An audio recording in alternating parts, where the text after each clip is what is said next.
Well, I don't have much money, and I don't have much time, and I don't have many friends I could call mine. And I've been deceived, yeah, but haven't we all? I've seen the sun rise, and I've seen the sun fall.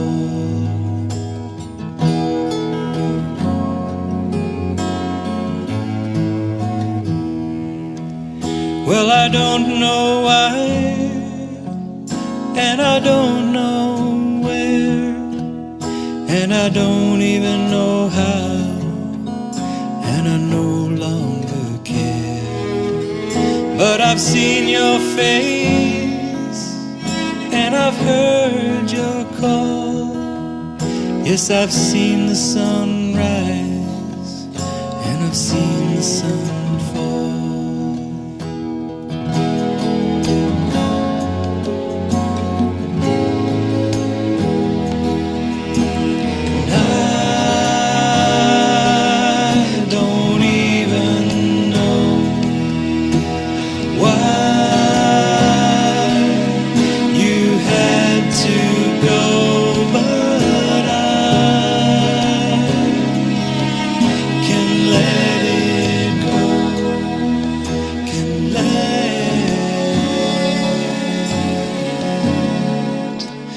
Let it go.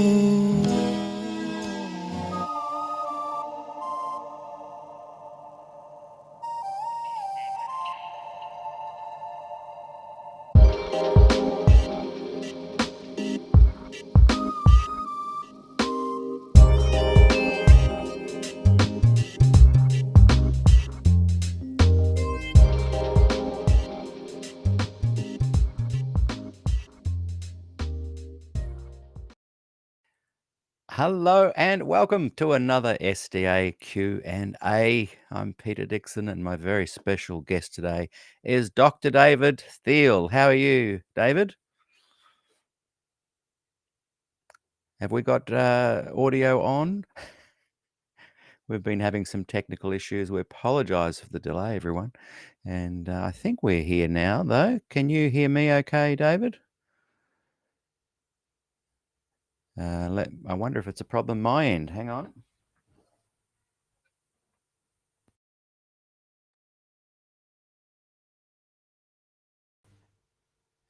Can you hear me now, David? Looks like we've got a problem there, everyone. I'll see if we can fix there. David, if you can hear me, just going to quickly remove you and bring you back in. You'll need to click the link again and rejoin. Just put your hand up, David, if you can hear me. The joys of going live, everyone. But welcome, and we will be with you in a moment. So, David, if you can hear me, I'm just removing you. Click the link again, and we'll be back.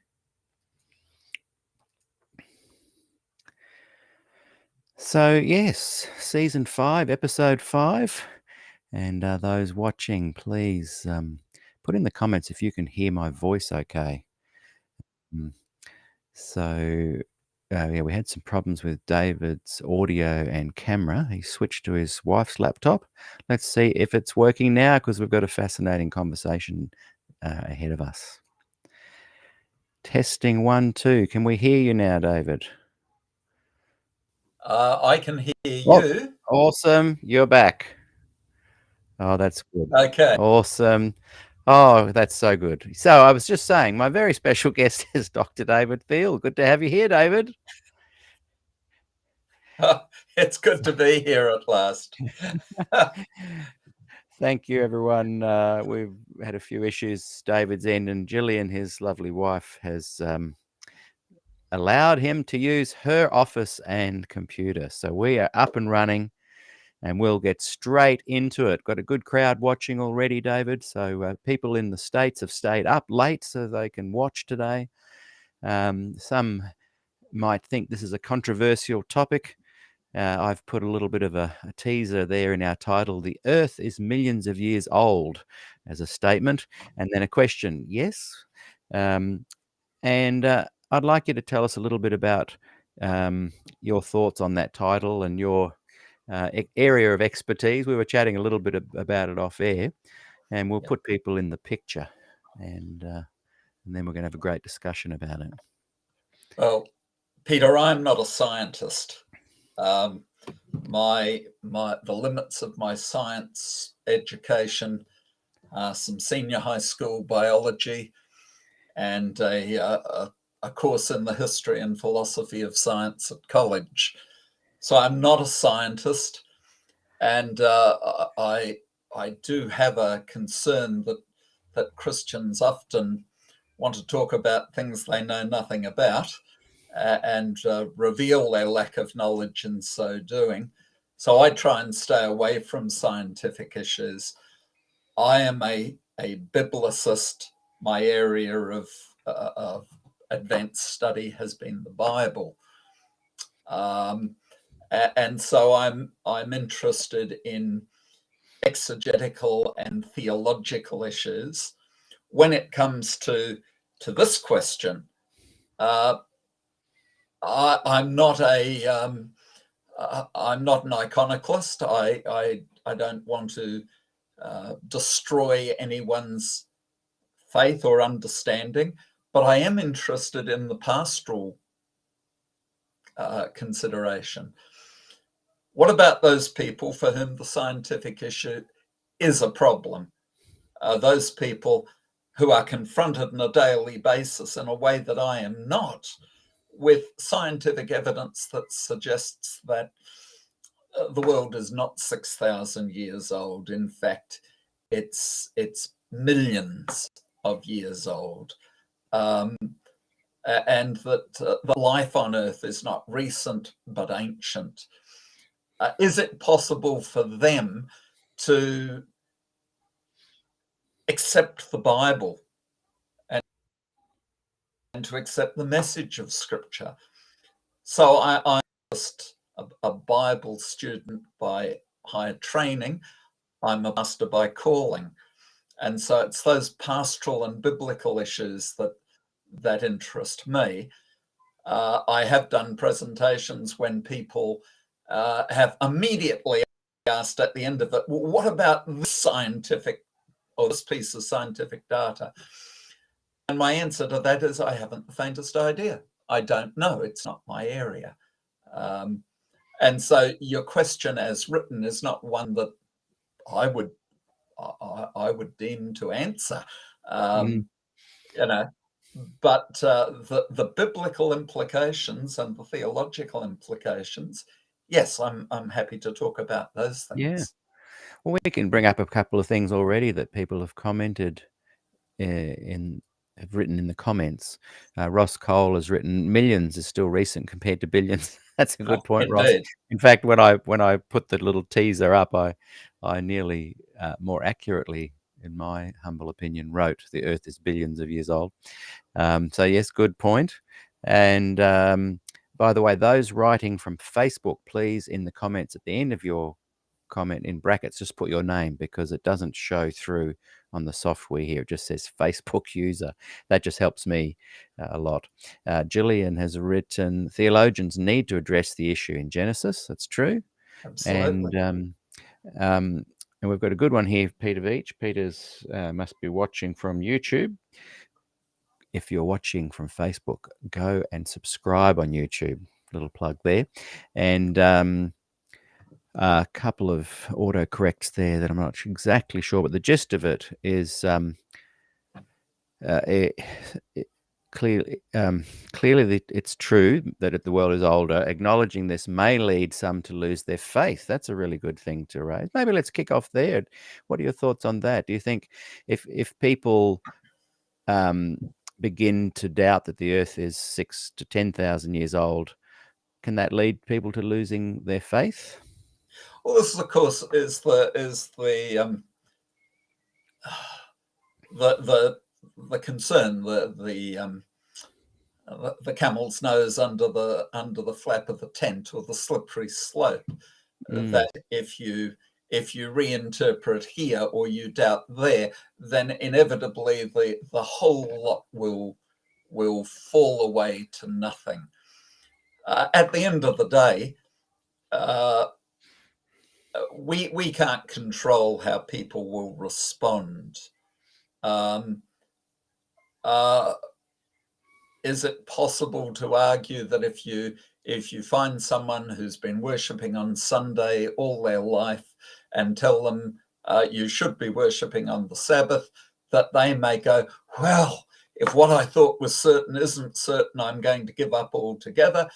Yes, that's conceivable. That doesn't mean that we shouldn't address some things. We should address them in ways that are open, that are, as I say, not iconoclastic. I don't think there's a virtue in seeking to just tear down for the sake of it. If a person is fundamentalist in their thinking, any tinkering at the edges of that can be very, very distressing. And I acknowledge that. There's nothing that can be done about it, because there are other people who will lose their faith for the opposite reason, that, as I say, they are confronted with evidence that challenges their faith. And if they're told, choose, well, they're likely to choose the scientific rather than the biblical. So in many ways, you have observed that we've got those two polarities there, people that are like confronted with the science, agree with the science, and can potentially lose their faith and leave.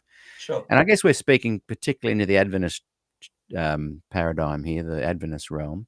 And you've noticed people on the other side that go, whoa, hang on, if you're questioning that, like surely that's not possible, and they lose their faith. So are you addressing the issue? And I've seen this great talk that you did at Forum on this topic in Sydney last year sometime. Fabulous, lecture or talk on it. And why would you say you're pulled into this conversation? Look, I have friends who are scientists, and I know they're confronted with these issues on an ongoing basis.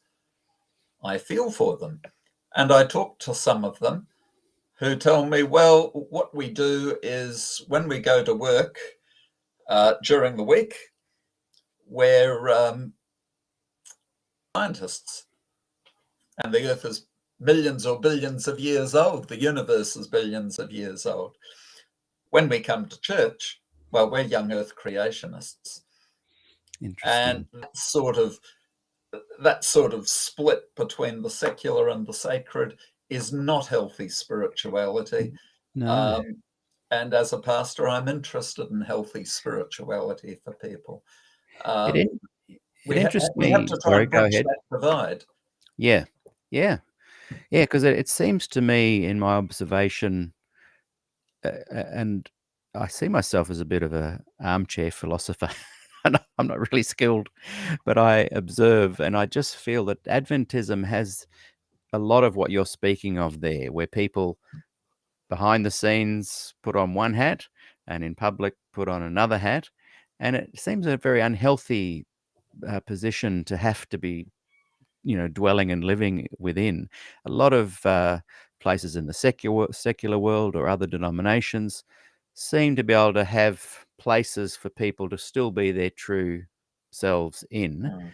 Adventism is polarizing, and I notice in the compliance document, which has about 6 points, where there's policy now for leaders to uphold publicly these tenets of the policies, and one of them is to believe that the Earth is 6,000 to 10,000 years old.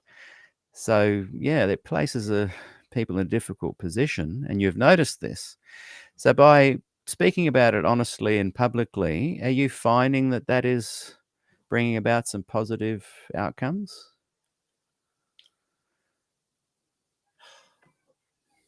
I generally get positive feedback. I haven't had a lot of negative feedback from what I've had to say on it. I don't know if that's just the people that talk to me or whatever. I don't know.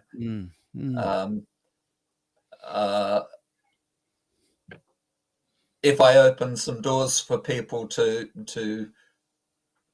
think about things,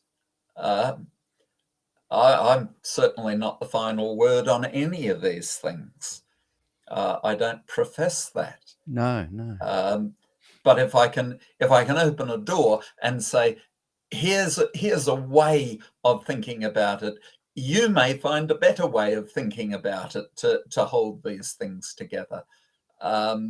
At that point, I've done what I'm trying to do. Yeah, you're at least beginning the dialogue, sharing a way of thinking about it. Sure. And you're encouraging others to think and share their way about it. Let me bring up a couple of comments, and then I want you to share what that way is. What is this idea that you've got that people might want to consider?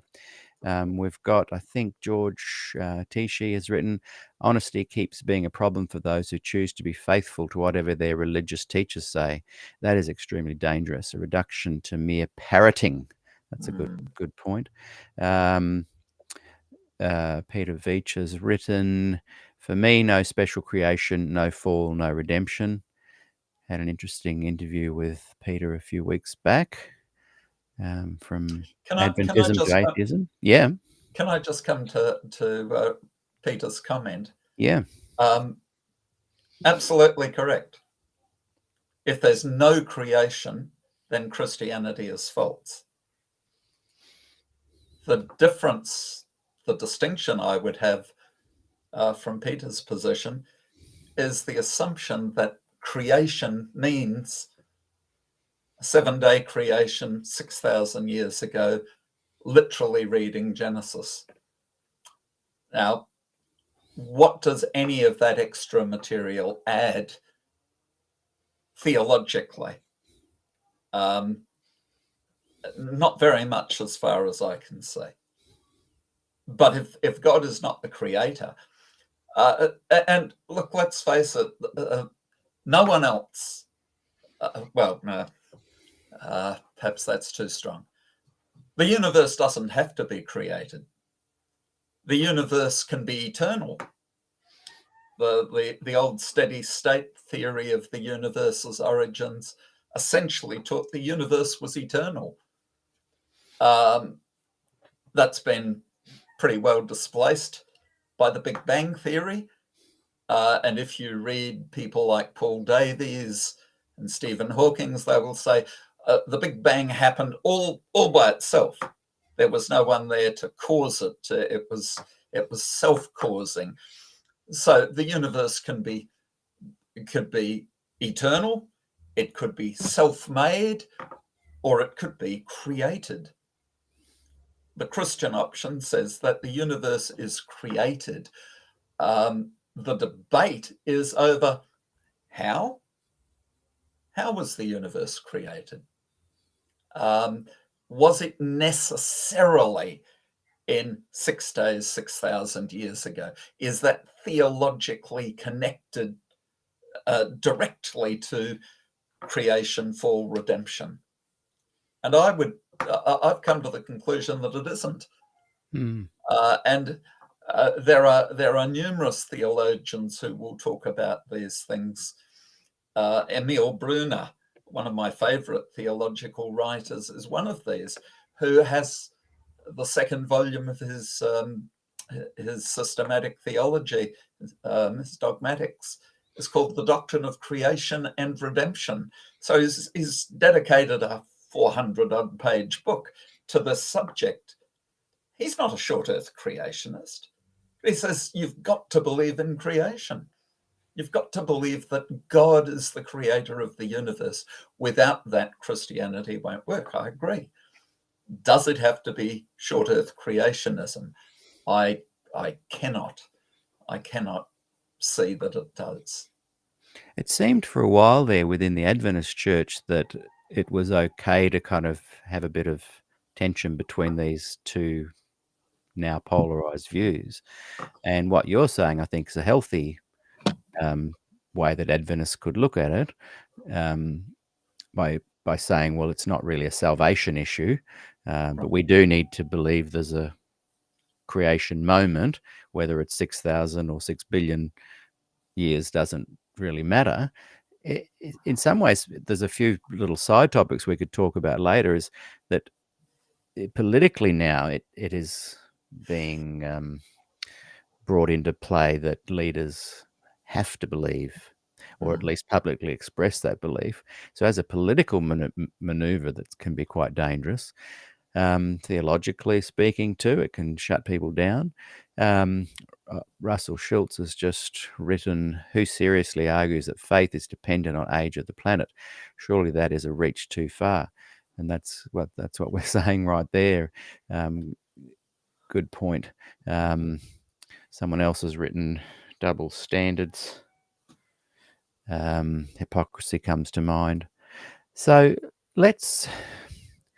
someone else has just written an interesting thing. Suzanne has written, "It starts a line of questioning which can lead to loss of faith. Cognitive dissonance is difficult to live with."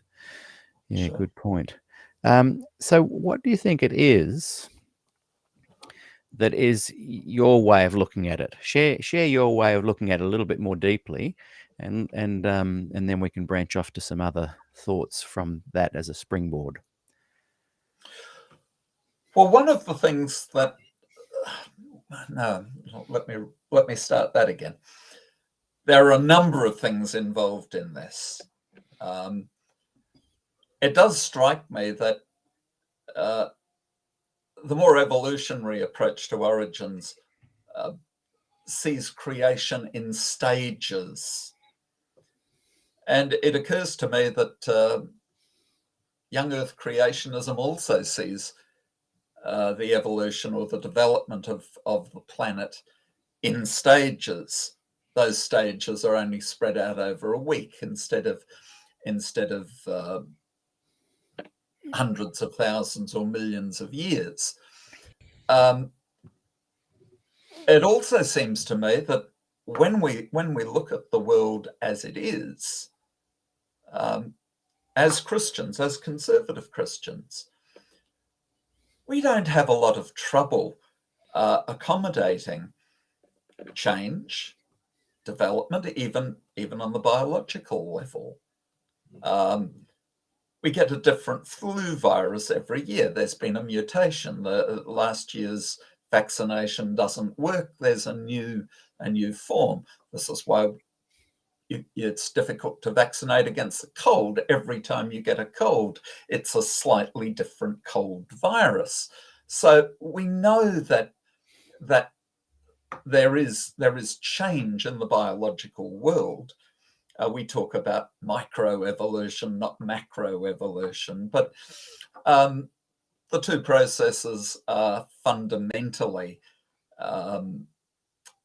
genetic choices that are being made, genetic selection, so that a certain type of creature emerges, thrives, and replaces another variant. So if we can accommodate that post-fall, it occurred to me at one stage, well, that's the real difference, isn't it? Where we put the line where this change and development starts taking place. Do we put it at the fall, or do we put it earlier? And so, thinking very much in Adventist great controversy type of terms, I started to think about this. What if the great controversy began on Earth before the fall? Now, there is an assumption here, the assumption that Genesis chapter 1, 2, and 3 are not to be read as a literal scientific report of what happened. Rather, they are a theological expression of the meaning of what happened, rather than an account of what happened. The difference is subtle but important. So the meaning of Genesis chapter 1, that God is the creator. Let's start looking for theological points in Genesis 1. Man is in the image of God, man and woman in the image of God. The Sabbath is there as part of God's original plan for humanity. And there are others that are there. This is the meaning that's expressed in a very stylized, easily memorized, easily recalled way in a narrative, very, very much Hebrew Bible rather than Western scientific academic reporting. If the process of creation took a longer period of time, and if you were to assume that there is a satanic response to God's creation from the beginning, you very quickly have a situation where what we see scientifically can be accommodated. To put it in terms of Genesis, God creates the light and the darkness fights back.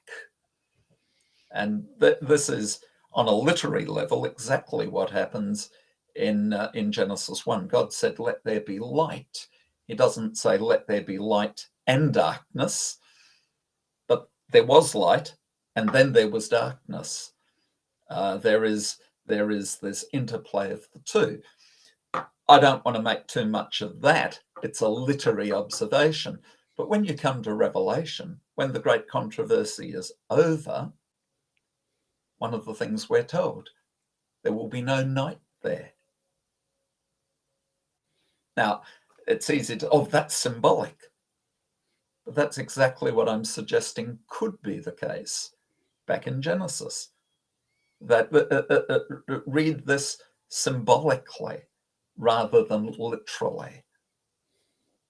Now, there are reasons why people won't want to do this.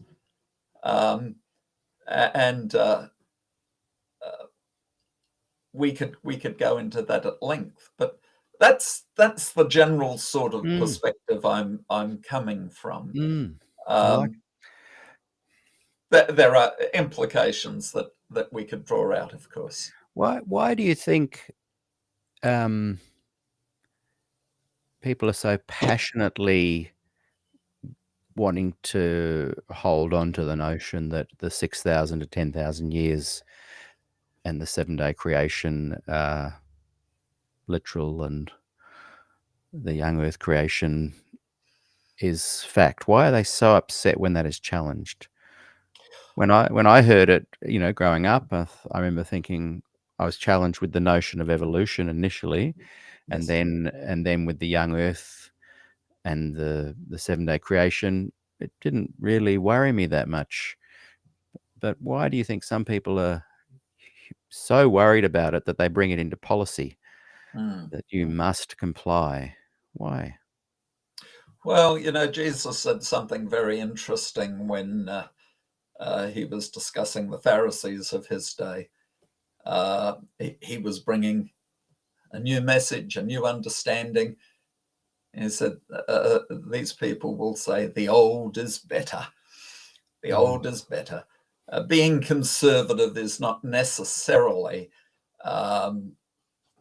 the best place to be, but it is very comfortable. It's what we're used to. The more you've invested in something, the harder it is to move away from it. Right. So that's one half of it. The Adventists and fundamentalists, I think, generally have gone, there are two alternatives. There's young earth creationism and there is atheistic, godless evolution, and never the twain shall meet. But in fact, there are a raft of different views that Christians have brought into play in these things. I mean, you've only got to look at the arguments of a flat earthist, and you find them on YouTube with distressing frequency.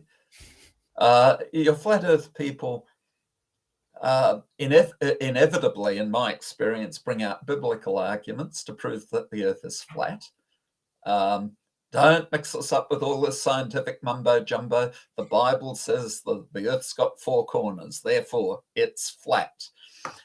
It always astonishes me that you go to a symbolic book like Revelation to prove this point. But anyway, that's another issue. The logic of some of the arguments is exactly the logic of the young earth creationist, that, it must be so. It must be literally so because this is what the Bible says. I'm not quite convinced by this. The geocentricist who says, no, the earth is in the center. The earth stands still. The Bible says so. The sun moves around the earth and it only stands still by a miraculous act of God. It does occur to me that if Adventism had been born in the wake of the Copernican revolution, 100 years into its history, they may have been discussing whether you could be an Adventist and believe in the Copernican model of the universe. No doubt. We're born after our movement was actually born after the Darwinian revolution. And so 100, 200 years later, we're debating whether you can be an Adventist and understand the Darwinian evolution, or the Darwinian revolution at least. Let's say there's old earth creationism, there's progressive creationism, there's a number of things that Christians have suggested. It's not just two alternatives. But as long as you can paint it in those two extremes and say it's either this fully or that fully, and we don't want to go there, well, we have to be with what we've got. And that's unfortunate. I like your stance on that. Have you always been that way, or was there a time when you felt threatened as well? I don't know if I ever felt threatened. I certainly started off as a young earth creationist. It was an issue of interest to me in my high school days. I did a lot of reading in creationist literature. Argued with my biology teacher that she ought to read this book that I'd been reading by Henry Morris.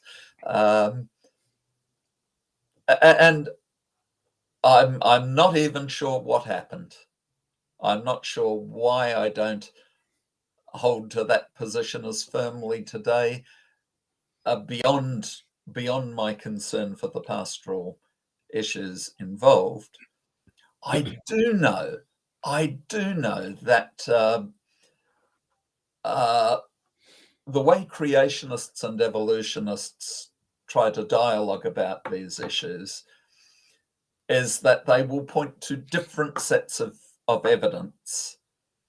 The creationist, and some of the best stuff in the area is done, I understand, by the Geoscience Institute, the Adventist Geoscience Institute. They will point to evidence to which I'm unaware of any real answer. Evolutionists will point to other evidence, which creationists have a tendency to ignore. Don't look at that, look at this. And we perhaps need to look at all the evidence rather than we've become so polemicized that any sort of search for truth, search for consensus, search for middle ground gets lost. You've been there at all the key in the last, if we're looking back from the 50s onward, questions on doctrine onward, you've kind of been there at lots of key times where administrators have come in and said, regardless of evidence, this is what we're doing. We're not even going to discuss the evidence. You were there with the ground zero of the Des Ford Glacier View. You noticed that you had to kind of, you choose one way or the other, or you're out kind of thing. The women's ordination, choose one way or the other, or you're out. Now this next thing about the age of the earth. It seems again, comply or you're in or you're out. I'll just bring up, I think, who's written this? Gwen Wilkinson Slight. Hi, Gwen. Good to have you on the program today, watching. It is extremely difficult to work for a church that is gradually tightening the belief statements, especially when you support aspects of its mission. I worked in the area of health and education and was not challenged on the fact that some of my beliefs did not align with the 28 fundamentals. Others are not so lucky. Peter Veach has written an SDA pastor saying the stuff could get one dismissed. And interestingly, leading up to this week in the promo comments, someone wrote, "Oh, look, go careful on David. He might lose his job. They didn't realize you're retired." What are your thoughts on that little array of thoughts and comments? Yeah. Look, I resonate with what Gwen has said, that it's very difficult to make a contribution to a closed system. And I've thought about the phrase cutting edge. Who are the cutting edge thinkers in the church? Circles don't usually have cutting edges, they're not designed for it. So it distresses me, the growth towards creedalism that is getting stronger and stronger. I can remember it being discussed 40 years ago when I was at college, that certain positions may not be a condition for church membership, but they might well be a condition for employment. Yes. And I think at the time that was voted down. For myself, look, I've published on the Sanctuary and Ellen White in Spectrum. I've published on the ordination of women, sponsored by the South Pacific Division. I have an article on this topic forthcoming in Spectrum. So I'm obviously not concerned with reaction in that sense of the word. And if you say, "Oh, that's only since you've retired," no, only the last article, the one forthcoming, has been published since I've retired. Creation wasn't particularly the topic I was interested in. Sanctuary and Ellen White were far more live issues to me because I graduated college in the year that Glacier View took place. So I went out into the madness, and you had to think about it. Well, you didn't. You could commit intellectual suicide and not think about it at all. That was the other alternative. Which many did, and created a culture of people that don't. Yeah. Well, let's not go on to that topic. That would take us too far afield. One of my concerns is that a lot of Adventist members, leaders, theologians, academics the pond of Adventism, a lot of the fish swimming in that pond don't seem to be aware that things actually aren't changing. When I've chatted to you from time to time, and I hear you talk about the glacier view, the women's ordination, this currently with the age of the earth, not that you raise it, but that I often reflect on this tightening that Gwen was speaking of, this kind of suppression of just, being able to talk about a diverse range of things doesn't seem to be loosening. And the fact that people aren't aware that it's not loosening is what troubles me more than anything. It seems to be an ongoing loop within Adventism right back to the early days, particularly perhaps since 1888 and Wagner and Jones, and right through to the 1919 conference, and then through the 20s and questions on doctrine. There's this constant, almost like lack of awareness that the loop is not breaking, and in the last 40 years seems to be as tight as ever. This conversation today where we're saying ministers possibly can't speak up or they'd lose their jobs is just as prevalent as it was when you were going through the Glacier View era. What are your thoughts on that? Look, Peter, I think one of the things that we don't take into account as much as perhaps we should is that because we spend so much time talking about our distinctiveness and how we're a peculiar people, we just don't recognize the way that the trends in the world are reflected in trends in the church. I think back to the late 50s and the early 1960s, where you have JFK and Camelot in the United States. You have the early rumblings of the youth revolution coming in the 1960s. And it's in this context, moving towards openness in society and the triumph of liberalism, that we see questions on doctrine. We see the Adventist Bible commentary come forward. We see Thiele, who is extremely open to all sorts of understandings and well aware of his own limitations as a theologian, lacking in any training. In the Catholic Church, of course, you've got Pope John the 23rd, is it? My favorite pope before the current one, who leads the church to Vatican II, who is very open, certainly by comparison with what has gone before.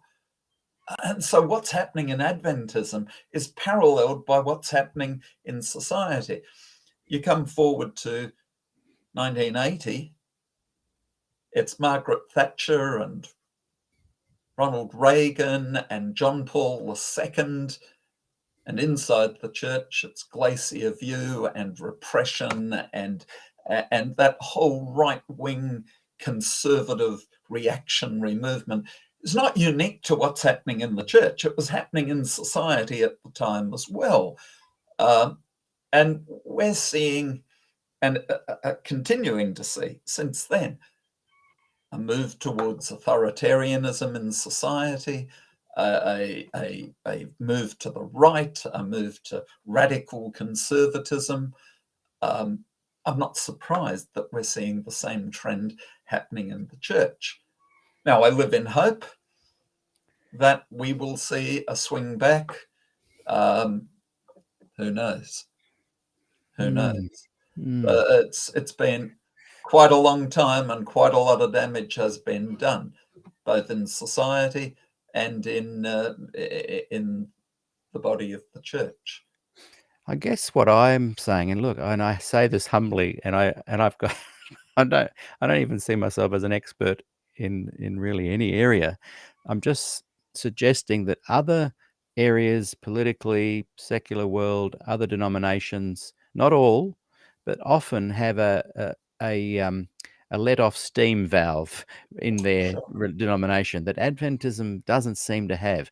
I'm not saying this to bring down Adventism. I'm saying it to say, hey, this might be a problem. What can we do to fix that? And even though I'm a former Adventist, how can I help from the observations I have from the outside, offer some discussion on maybe this is a problem. We need to realize first that there is this ongoing loop. How can we create a space for people to be able to air these grievances? Sure. And I guess places like Forum allow this to happen. There's AT, Adventist Today, Yes. platform, podcasts, etc. Because you mentioned just then Figure, and I've just finished listening to a fantastic series on Adventist history podcast. Matthew J. I think it's Lucio. Matthew, you better write and tell me. I've just realized saying your name out loud, I might have pronounced it wrong. But it's there's a 7-part series on questions on doctrine on Adventist history podcast. Highly recommend people go and watch that. And I've been obsessed with that time period for a long time, as people know. And I see it as ground zero to the current issues the church has. But interestingly, when you mentioned Figure there, as you dig deep into his management of trying to be more progressive and open and allowing for a more diverse Adventism and perhaps come into alignment a little bit more with the general Christian body, he employed tactics of suppression against the fundamental conservative viewpoints, Andreessen, M.L. Andreessen. He employed those same tactics that the Wilsons employ in their dynasty onto the Adventist fish in the pond. So yeah, it's an Looks like the entrenched kind of temptations thing. are People fairly want to powerful. just the powerful temptation to maintain a kind of control that is unhealthy. Ultimately, it's that little mechanism that doesn't seem to be observed enough. What do you Yes. think? Look, there is no question that we do not do diversity as well as some denominations.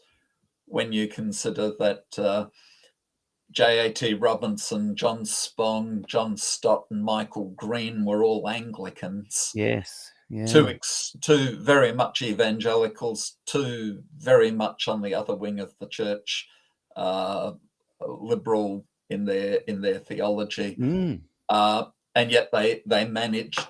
And apart from Spong, they were all in England. So Interesting.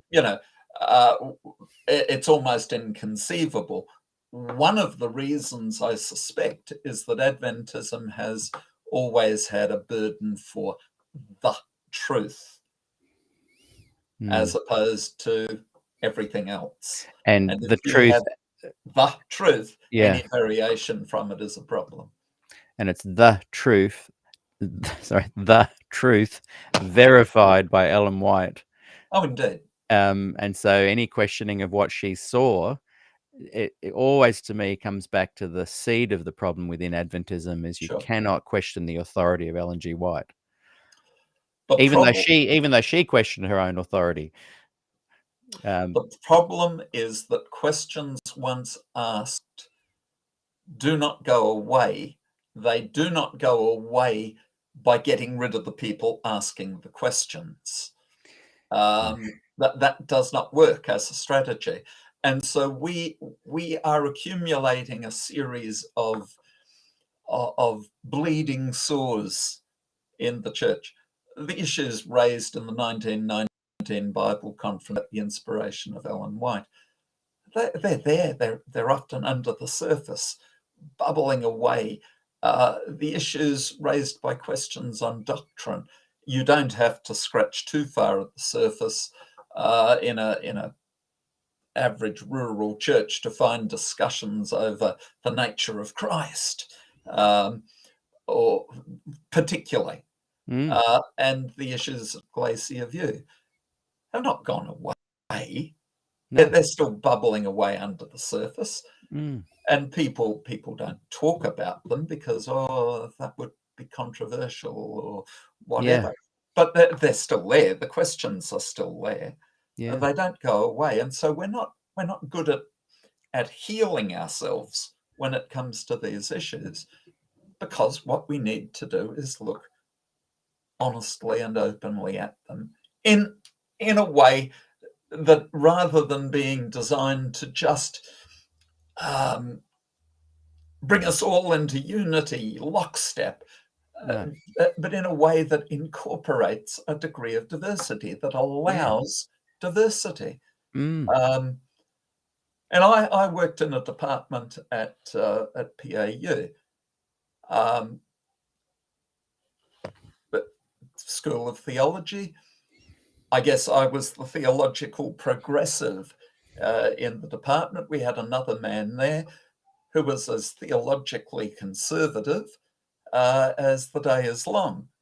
He started off training in an independent Adventist college. Avondale was too liberal for him, So, and then we had a missiologist. We had a number of other people. Many of the locals weren't all that interested in the theological topics that were consuming the whiteskins. But we got on well because we were able to respect one another's differences of opinion and differences of perspective, and say, well, look, all of this is making a contribution. And quite frankly, some of the students responded well to me. Other people responded well to the missiologist and not to me, or to the theological conservative. And as this is what Paul says about the church as a body, isn't it? We're not all the same, but we all make a contribution that makes the body work together. So to try and make us all the same, it has to be 6,000 years ago on the 4th of February or whatever date Usher said for the creation. No, it doesn't have to be. Why does it have to be? Why is it not enough to say God created? Peter, let me give you an example of my thinking on this. One that's not as fraught with emotion as creation. What's a rainbow? Well, that's easy. A rainbow is the sign of the covenant God made with Noah. What's a rainbow, Peter? A rainbow is light refracted through water. Now, as a Christian, which answer is correct? The answer to that is yes. They're both correct. They're both correct. Why can't a natural phenomena be used by God as a sign of the covenant?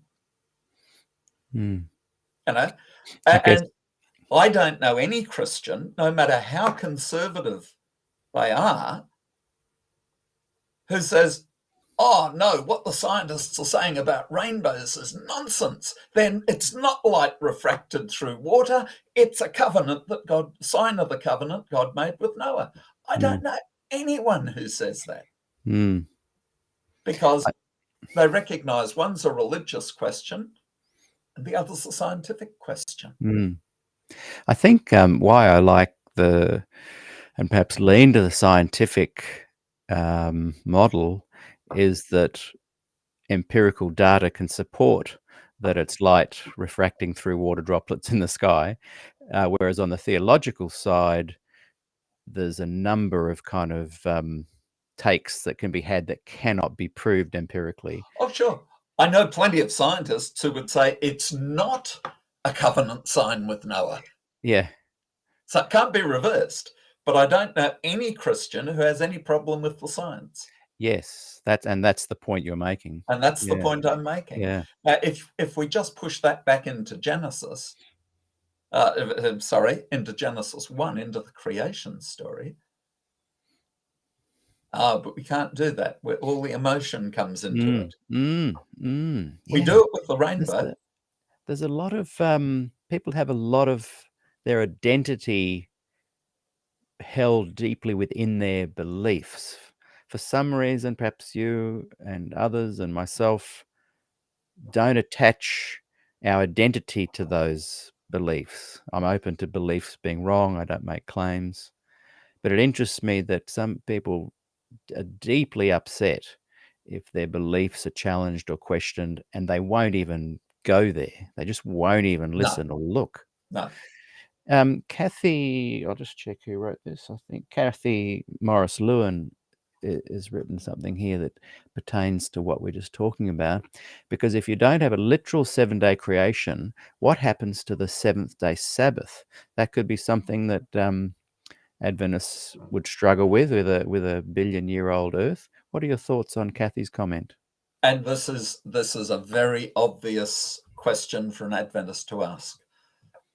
Again, because we've associated the Sabbath so strongly with 7-day creation 6,000 years ago, not evolution. Right? There's a raft of things to be said.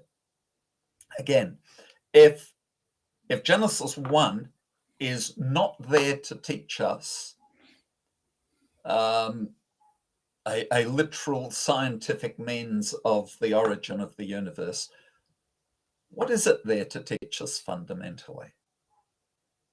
Right? I used to do this with my students at PAU. I'd ask them, why, when we're giving a Bible study on the Sabbath, do we go to Genesis 2, 1 to 3?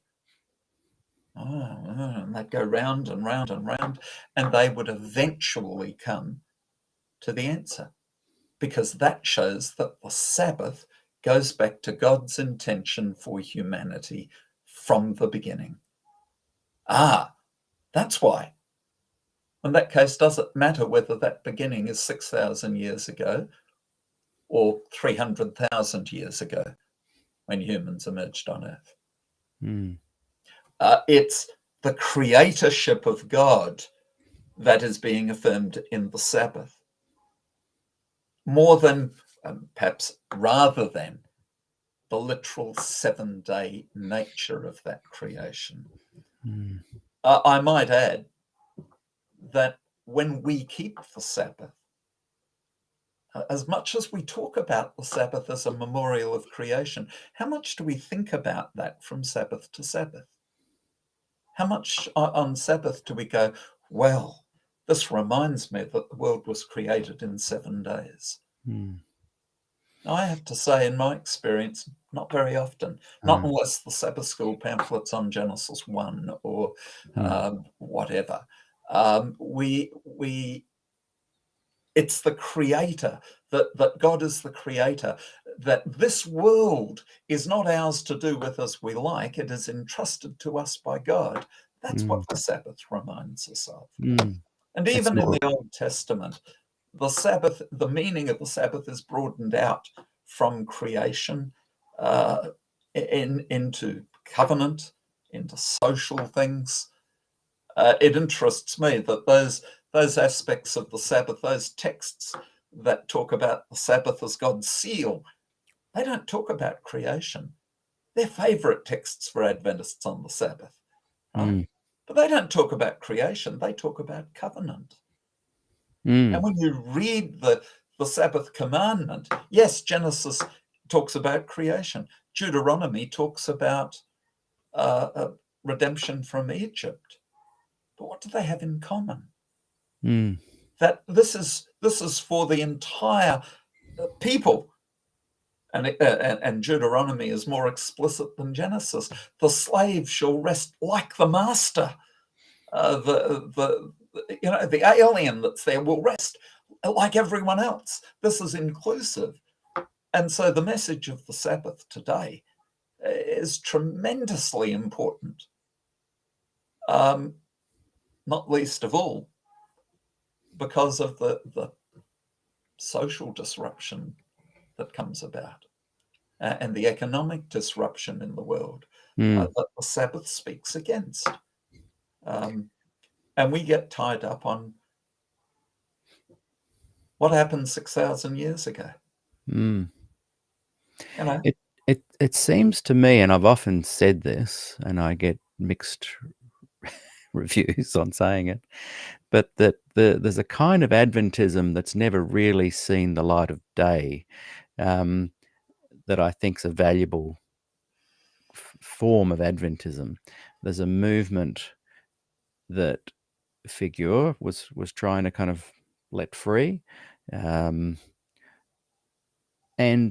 what seems to me that there's this movement that could have been something it never was, hasn't fully flourished in a way that it could have, and the movement that wants to stick back to a more literal view of all these things we've talked about, they're kind of being hampered by those that want to, so neither side is really flourishing. This has got to be damaging to young people that are rising up in the church, No. and the at least 40% of young Adventists, according to stats I've looked at, leave the church. There's, I think, around a 50% apostasy rate of adults. Maybe if at a certain time from the 60s, 70s, 80s, early 80s, if Adventism had split, and this kind of more open-minded progressive Adventism that I think you're reflecting in this conversation today, that's more open to unity through diversity, could have flourished. And then the guys that wanted a bit more of a fundamental approach, a literal approach, their unity through uniformity style Adventism could have flourished as well. Is there a time where it's best to say, look, let's maybe split, work under the same umbrella, but let's make it really defined that there are two kinds of Adventisms, just to leave each other alone, and because it seems to me that whenever I talk to people like yourself, and what was it, E17? E14. E14, places like that where people get to be themselves. Yeah.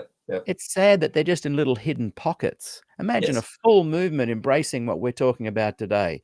And imagine a full movement of Doug Batchelor, Ted Wilson style Adventism embracing their Adventism. I just, this incredible holding each other back has become the main focus. I thought they were embracing their type of Adventism, Peter, for all of us. Well, they're supported by the administrators. So, yeah, they are embracing it. They want you out. Look, Peter, my own feeling on this is when I look at church history, Paul continued to go to the synagogues until essentially it became impossible for him. He was kicked out of the synagogue in Corinth, and the synagogue leader went with him, and they set up a rival synagogue across the street. Right. I look at Luther, skipping forward over centuries. Luther, who was a good Catholic until they pushed him out. Wesley was a good Anglican, buried as an Anglican, I think, basically until he was pushed out. Ellen White's experience is the same. No intention of leaving Methodism, but when they were given no alternative, and that does seem to me to be the pattern of church history. And so I have no burden to say, oh, look, split up the church, start a new church, make me the Pope. It'll be great. Well, it wouldn't be great, especially not if I were the Pope.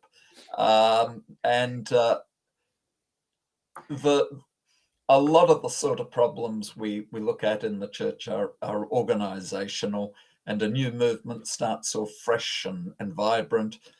But as it grows, it sets up organization, and those same organizational problems come back to haunt it. That were the problem in the movement they left. Now, I'm not saying if you're forced out, fight to stay. If you're forced out, well, you're forced out. But I'm more comfortable trying to build the church rather than tear down. And you say and do what you can say and do. Other people have different journey, but that's my reading of it. Yeah, I like that. And I encourage people to do that. I guess we're all grateful for the Luthers and the Pauls and the Wesleys, though, and the Ellen Whites for going, well, I am going to make a stand and start something different, move forward. Adventism doesn't, it has lots of people that get close to bringing about this kind of change. It's not even really leaving the church, but something's got to change. What gives you hope that the next generation are going to grow up in any kind of freedom or a more liberated Adventism? You know, like at least Luther saw that change in his lifetime. What gives you hope that the next generation will benefit from a more diverse Adventist church?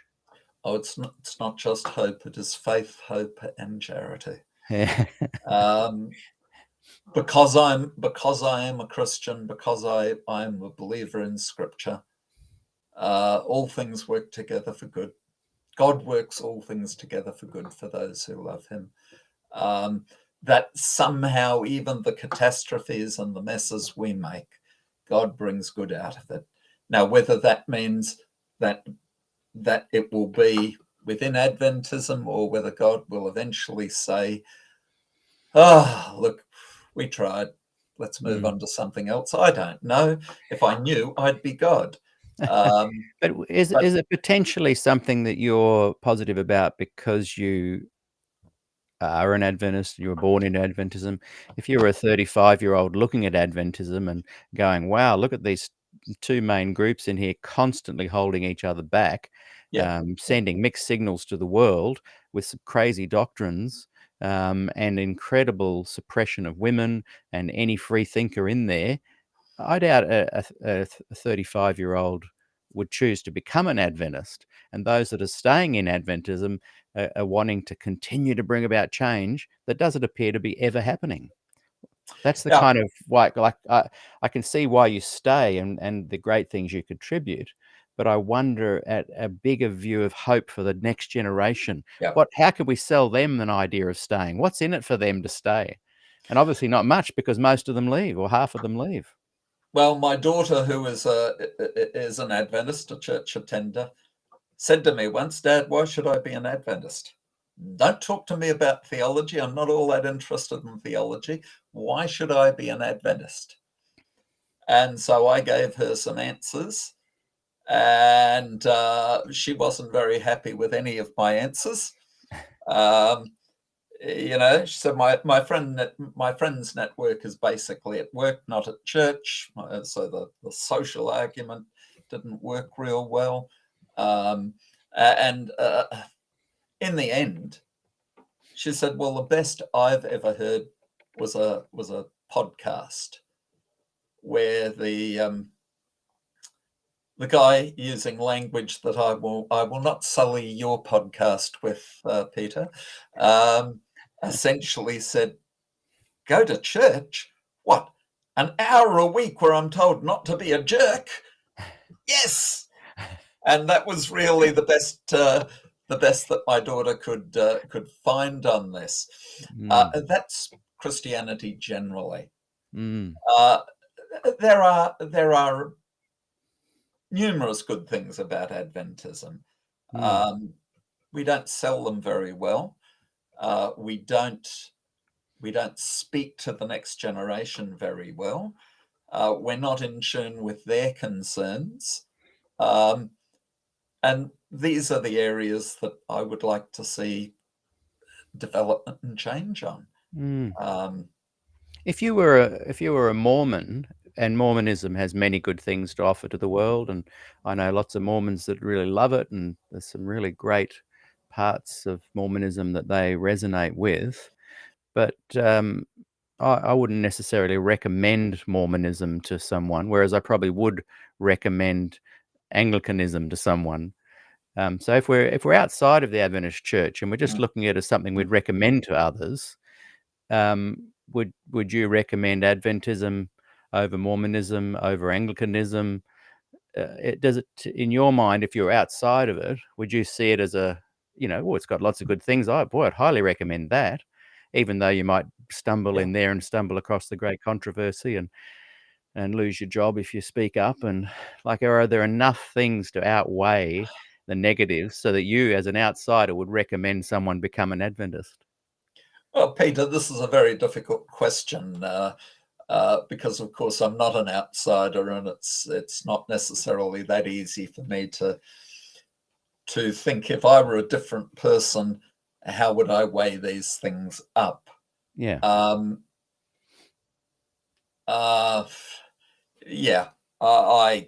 I don't know. Certainly, as a Christian, as a pastor, I have encouraged people to become Adventists, and I'm happy to do that. My experience with Adventism on the whole has been good enough. Now, of course, it's an Adventism of my making. Yes, I'm that's a not good that point. worried about what happens in Washington. I'm not even that worried about what happens in Sydney. But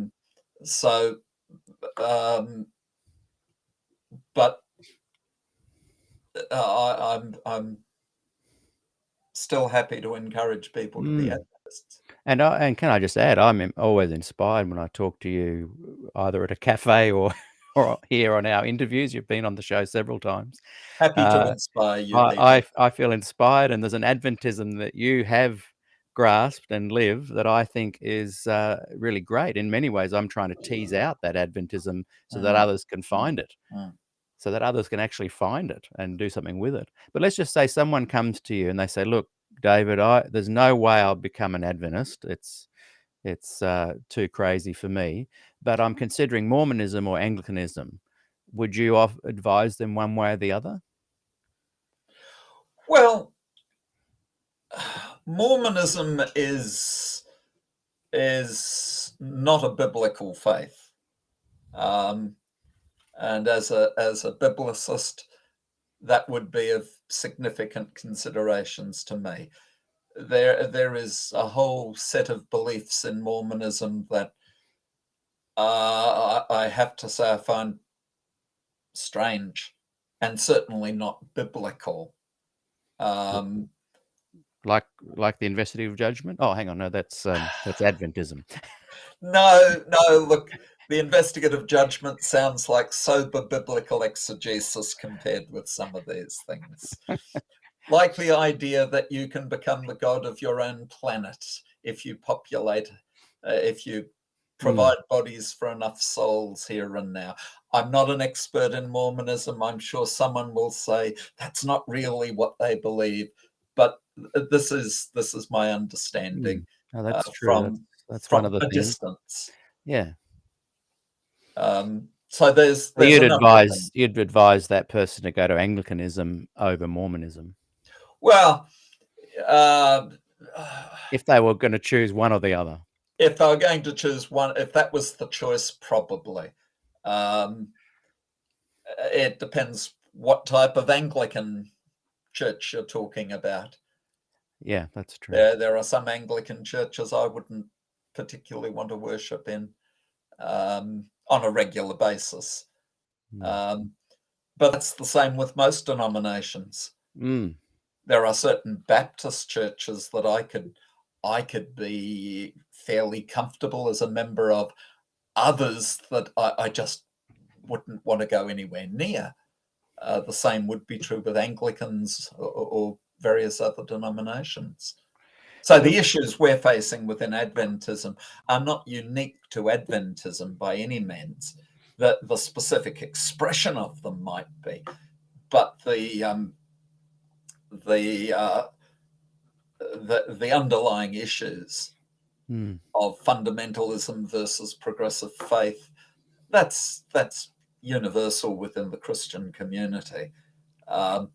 And if you say, well, not in my church, it's because your church has solved the issue and gone to one pole or the other, usually the fundamentalist one. And I'm not suggesting that it's unique to Adventism. I'm just saying it's more intensified within Adventism from my I'm not even sure that's true.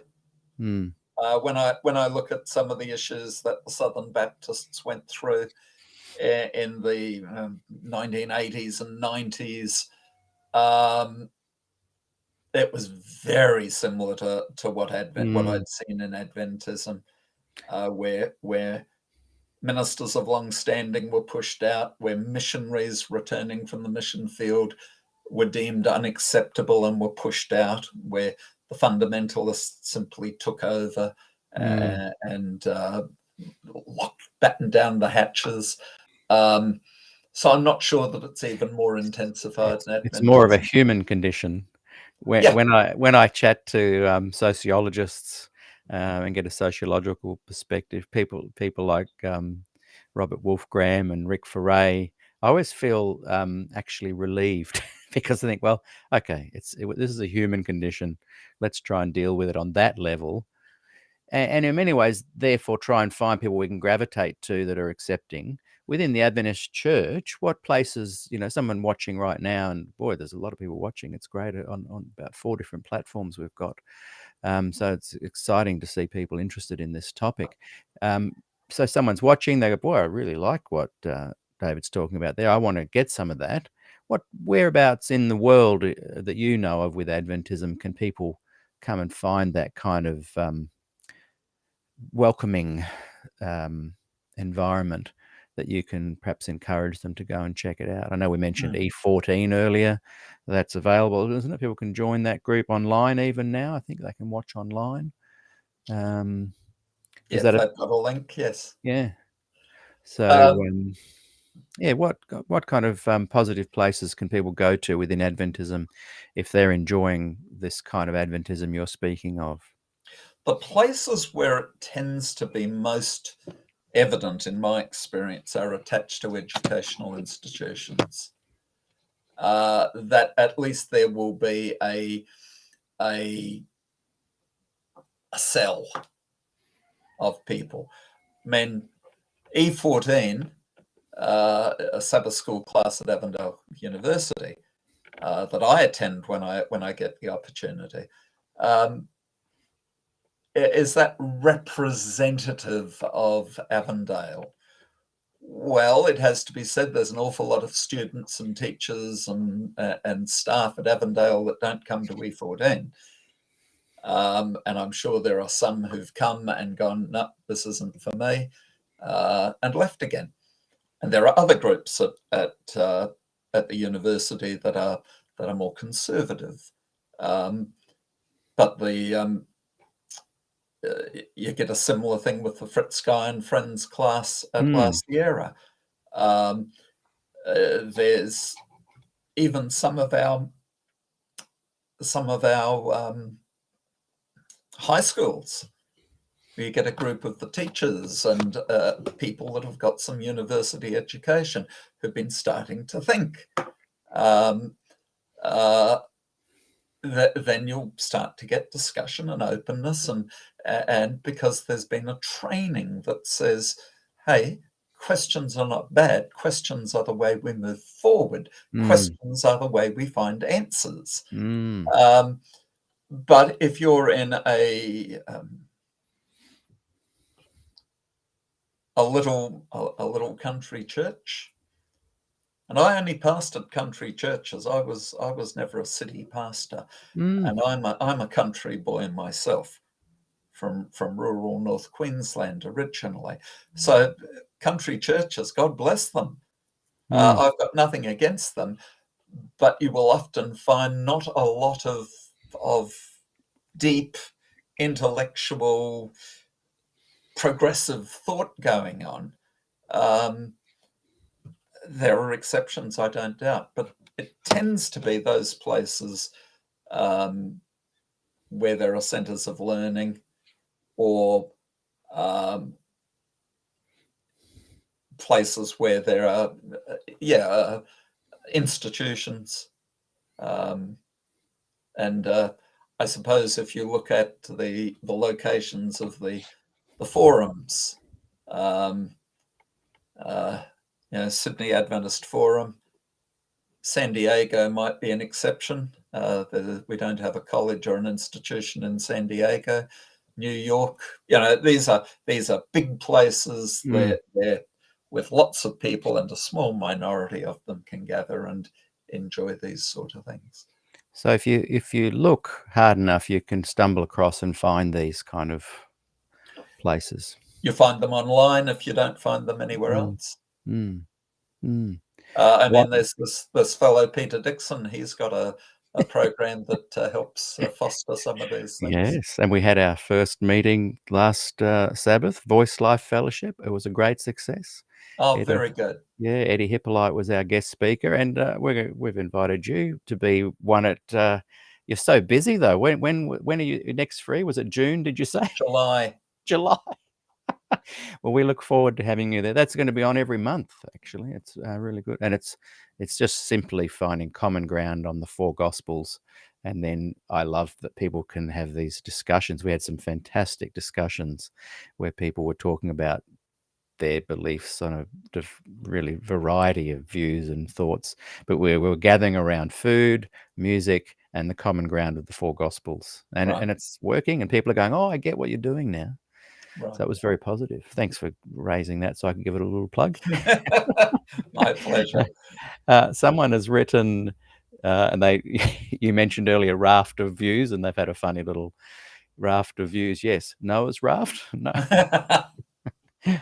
I want to bring up, this is David Geerlin, who will be, David, I think, if you're still watching, hopefully next Thursday. Did we talk about that? David might be my guest. Those that are enjoying the mini series of the 70s Gospel Revival, that will continue on, smattering throughout this season. But every now and again, I'll get back into other topics. So David has written, I very much like David T's perspective on reading the creation stories in Genesis 1 and 2, theologically and metaphorically. I do wonder how death before the fall fits within that perspective. Yep. And this, of course, is a key issue David has zoomed in on. Any sort of non-progressive, any sort of progressive view of origins, more evolutionary view of origins entails death before the fall. This is actually something the Bible does not preclude at all. We go to texts like Romans 5. Sin came through one man, and by sin, death. But it's talking about human sin and human death. Paul says death is an enemy, the last enemy to be overcome. It's overcome by the resurrection, both of Christ and of humanity at the end of time. If death as an enemy covers the animals as well, we'd expect the resurrection of the animals, their victory over death. But the Bible never talks about this.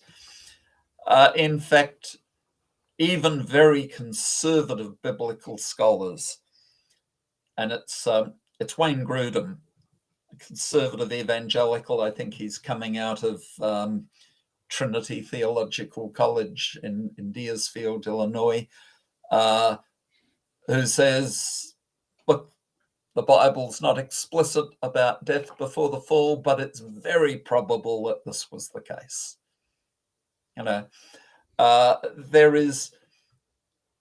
There's a number of reasons why we might think it is the case. God says to Adam and Eve in the narrative, if you eat of the tree of the knowledge of good and evil, when you eat of it in that day, you'll die. What's that, God? What's this death you speak of? Is that a good thing or a bad thing? Unless they actually have seen death, unless they recognize death, then the warning is almost meaningless to them. But they're told you'll die. They obviously know what that means, and there's there's a whole book written by a guy named Osborne, an Adventist fellow, on death before the fall. It's on my reading list. I haven't gotten to it yet. But theologically, there's no reason why death could not come before the fall, in my estimation. Good answer. I'm going to just go through some comments and things, and then I want to just close with you sharing what are the key points you're making in the Spectrum article that's coming out. This is David Klopovich, and it is a very Adventist way of thinking to assert that the fall only makes sense in a young Earth creation context. You've kind of covered that a little bit, but I would only change one word in that, and that is change Adventist to fundamentalist. Okay. But that is correct. I mentioned Emil Brunner before. He has a whole book on the fall. Man in Revolt. He does not believe in young Earth creationism. He does not. He rejects what he calls the creation myth, referring to Genesis 1 and 2. But is humanity fallen? And his argument is actually not a bad argument. He says, look around you in the world. People everywhere are doing bad things, and even good people will tell you they are doing less well than they want to do. They're not reaching their highest ideals. And morally sensitive people of all religions and none will admit to this. Mm. And so if you look back in human history, look back as far as you can go, it's always been the same. Now, seeing as it's inconceivable that a good God would create, because he's already affirmed creation, it's inconceivable that a good God would create a world like this, then there must be a fall. Essentially, he's saying the world's fallen, but we don't know how it happened. How, when, or why. Because all we've got is this, what he calls mythological account in Genesis 3. But to say God gave humanity an awareness of himself, he opened himself to a relationship with humanity, and humanity either refused to enter into that relationship or, having entered into it, backed out of it. There's the fall. There's the fall. I don't need a young Earth, a 7-day creation to get that. All I need is God opening himself to humanity, creating in humanity the capacity to recognize and worship God.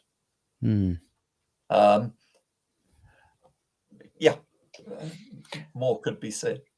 I like just something you said there made me think of this. I like the Jewish saying, if you're going to do something wrong, make sure you do it right. Yes. Now, look, I'll just bring up a few comments, as I said, and then we'll close with you sharing some key points from your Spectrum article. This is Russell Schultz. He has written, every cult is aggressive about the detail of its dogma. That is how fundamentalism rolls, and for conservatives, as in all right-wing politics, control is important.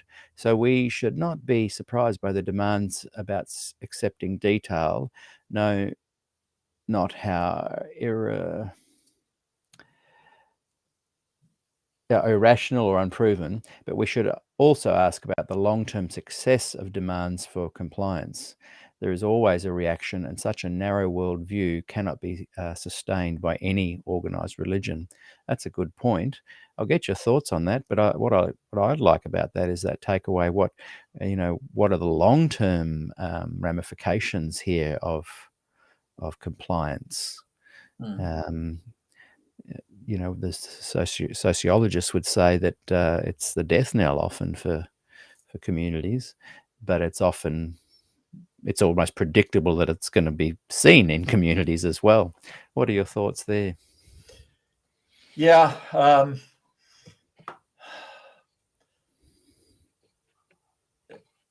compliance does strike me as a counsel of desperation.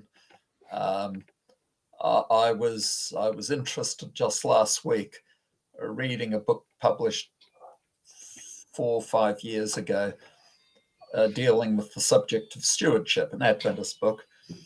And this guy saying, what God wants of us is not compliance, but obedience.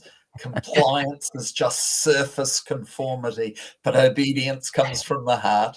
And my reaction was just like yours. I laughed and laughed and laughed. These things, if anything else, just don't work. Yeah. Repression drives questions underground. People will comply. They will look as though they're doing everything, but under the surface, nothing's changed. And I grew up on a saying that said, "Convince a man against his will, he is of the same opinion still." And if you hold a gun to someone's head and say you must do it this way, they might do it that way. But what they're thinking and feeling has not changed. No. Has not changed. And as soon as the gun's taken away,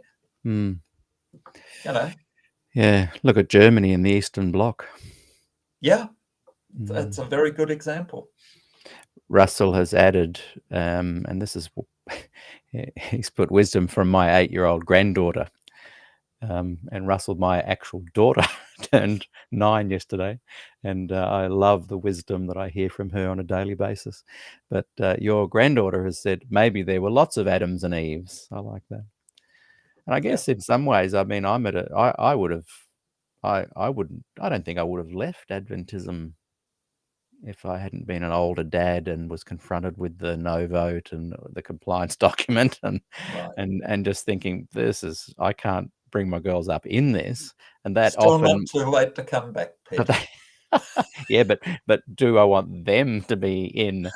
And it's interesting. Renee goes to Avondale, and there's a fair bit, and I love Avondale, no criticism at all, but there's a fair bit of indoctrination going on there, which I have to kind of have lots of interesting conversations with to kind of debrief and counter some of them. Whereas Ruby's homeschooled with Montessori, and she's just excited about exploring many options in the world. Right. And I just wonder, if you're thinking about Adventism from, do I want young kids involved in it?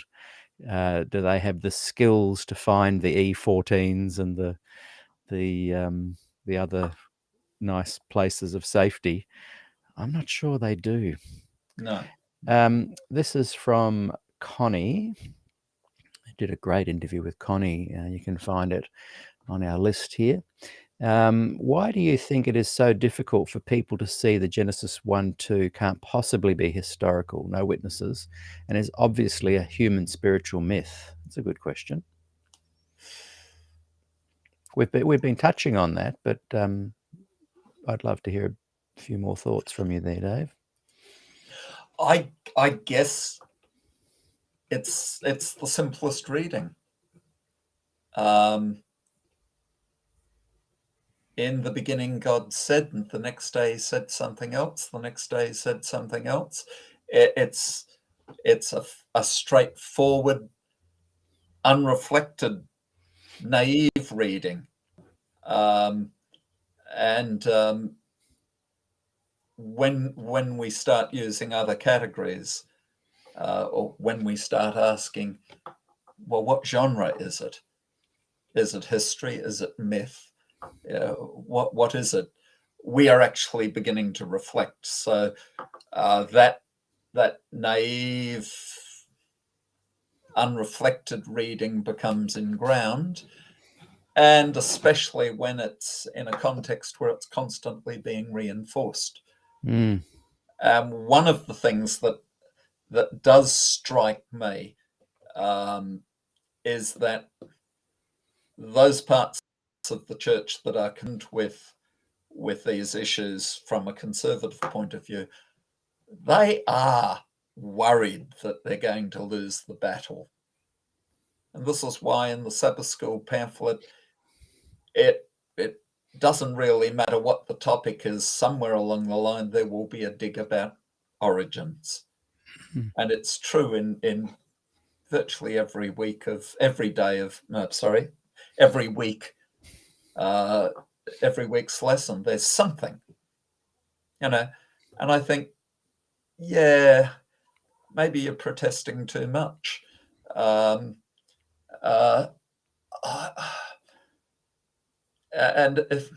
let me leave that. I'll get off under sidetrack if I don't. No, well, you raised some good points and answers there.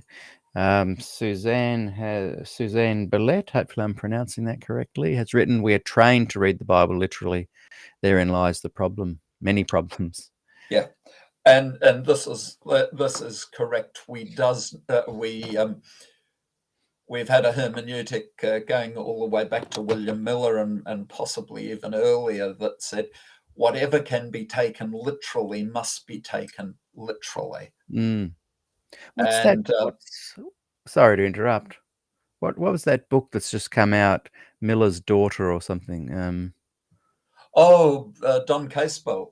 Yeah, it's I've almost finished it. I downloaded the Kindle version of it, and it's a really great read.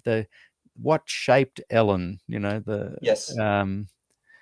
It's interesting to remember too that she was 17, I think, when the Great Disappointment. Yes. Happened. Yeah. And not well educated. No.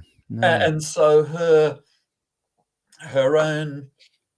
We talk about the value of education and questioning and how progressive ideas are often found in educational institutions and all of this. Ellen White is not privy to those sort of experiences, even though in lots of ways she was a progressive figure in the church in her own time. But Peter, let me come back to what I was saying. Sorry to interrupt there. Taking the Bible literally wherever it can be. I've come to the conclusion that all our language about God is metaphorical. God is other. He is beyond us. He is so far out of our experience. How can we speak about God literally? We talk about the New Jerusalem having streets of gold. Well, do you know what streets of gold would mean? Yeah. There'd be great big ruts in them because gold's soft. There's Just no gravity. walking on them would wear it out. If you take it literally. Yes. We talk about God as our Father in heaven. Literally. You mean that he's male. I like what you said there. Everything that we've learned about God is metaphorical. Well, you phrased it better than that. What was it again? Just say that. All that we say about God is metaphorical. Oh, someone's got to write that down. All that we say about God is metaphorical. Write it in the comments so I can bring it up and it'll be there on record. Well, I love that though. Why do you think if a young pastor said that from the pulpit, it could really cause issues for a lot of the audience, congregation? Because, again, most of your congregation are not reflecting deeply on these things. It's easier to react to something than to think about it and consider what it means positively. Yes. Yeah. That sounds bad. That sounds as though I've denied the personhood of God. I haven't done that at all. No. It sounds as though I've denied the reality of heaven. Well, that certainly wasn't my intention. It sounds as though I've done away with the message of Scripture. No. I'm simply saying that what God is more than we can understand. Scripture is trying to express the inexpressible. And for people to shoot you down on a phrase like that simply means that they haven't gotten that what you're actually saying is exactly it's even better than what is described. Exactly. Yeah, the metaphor is gold. meaning a great place to be, you know, like we love and value gold. We're going to love and value the streets we walk down in heaven. When I was at PAU, Peter, I had a student hand me in an essay that referred to a paper that I went and checked online. And this paper was on the streets of gold, and it was just on the internet. It wasn't an academic paper. And basically, the argument was that the New Jerusalem is a city of gold. And this indicates that God knows where value is. And we should never have left the gold standard for our currency, because gold is valuable and even God recognizes it. And you go, oh my goodness, can't you recognize a metaphor when you see one? This was literalism gone mad. Yeah. But that's the where it's at. I was chatting to someone the other day, and they were using Revelation to confirm some literal events that allegedly had occurred on the 2,300 days Adventist kind of prophecy and time frame. And I then said, so you're literally saying there's these beasts and the horns and that they're actually existed? And they said, no, that's a metaphor. And I said, well, how do you, you know, what if the whole thing is a metaphor? And so, yeah, anyway, you get what I'm saying. Yes. So Darren Pratt's asked you an interesting question. What needs to be done to stop it, David? Oh, if I knew the answer to that, I'd be General Conference President. I don't know. That's a good answer. We don't have to know. No, I must confess, I don't know. And I must confess that most of my interviews are about trying to find out how to stop it. Peter Veach wrote another interesting thing. Well, there are so many comments. It's I can't bring them all up. I think he was referring to my Voice Life Fellowship comment, where he's happy to find middle ground to meet on points, not anti-science, be kind to people, acknowledge the possibility of a God or not. And yeah, that's why I've often said, Peter, you'd really enjoy a Voice Life Fellowship program, because it was just so good. Nick Hardigan provided the food too, and like he's a professional chef, and he had these 2 soups that were just you'd expect them in the highest quality restaurants. It was fantastic. Okay, so where was I up to? Here's another question. So I'm just trying to find, this is from Darren actually. How do we move momentum back to the middle? I am happy to put up with my fundamental friends on the fringe, just not mainstream. I would argue that the fundamentalists aren't on then what did was it Figure who labeled them as the lunatic fringe? Probably, yes. I think it was one of those guys in Frida. Yeah, I would argue that the lunatic fringe, and that are not my words, I actually respect the fundamentalists. They've been less critical of what I'm doing than the liberals, actually. But yeah, I think Darren's point is, how do we move the momentum back to the middle? Yeah. Because there was definitely a momentum of the fringe liberal progressives gaining more power and control. Or is to answer that, is that just as hard as the previous question? It probably is. I think each of those of us who are more progressive do what we can do where we can do it. We try and move people incrementally. Anything more than incremental movement will cause such a backlash. Has there been incremental movement forward, though? It seems to be going backward. These things are difficult to measure, Peter. And I don't know. Hmm. I don't know. Here's an interest. Sorry, did you want to say more on that? Well, look, what I try and do with my preaching is to create a context in which if people thought about the implications of what I was saying, they would be moved to a more moderate position. Yeah. You know, It happens naturally, doesn't it? When yes, you're willing to go, okay, look, I don't agree with this person, but let's talk about it. And that's when people move towards this momentum of a healthy central place. yeah.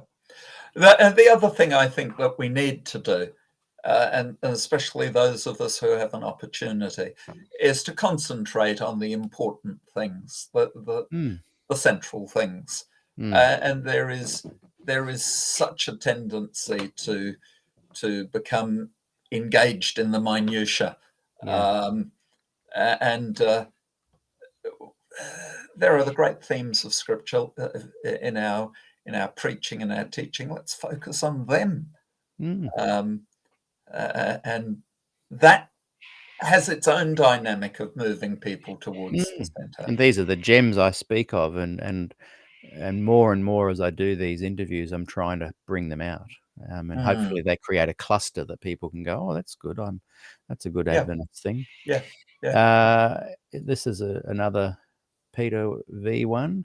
Every time I engage with progressive Christians, there's almost always zero significant disagreement. George Tishi, who looks after letting everyone know the time zones. Thank you, George. The official positions of the SDA Church have been consistently and gradually radicalized. Changes? Which ones? I think George and I would agree on that one. Becoming more radically conservative. Yes. And I think there's empirical data to show that that's happening, because Ted Wilson's brought in the compliance document, getting more teeth.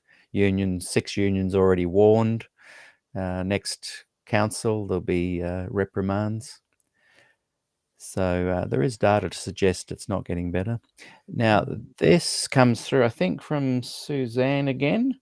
This is interesting. She works for the Baptist education system. The issues are here also, and by and large ignored, as if there is nothing to see here.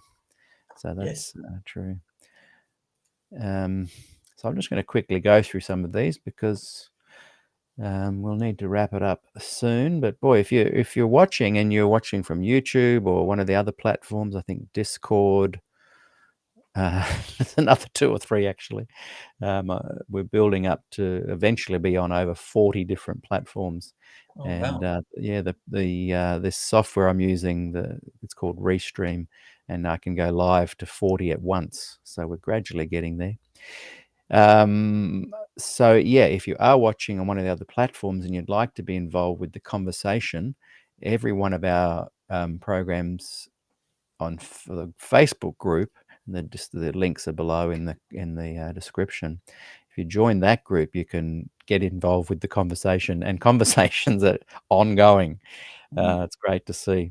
Much easier to have the conversations on Facebook than on YouTube. But if you are watching on YouTube, please subscribe. It really helps.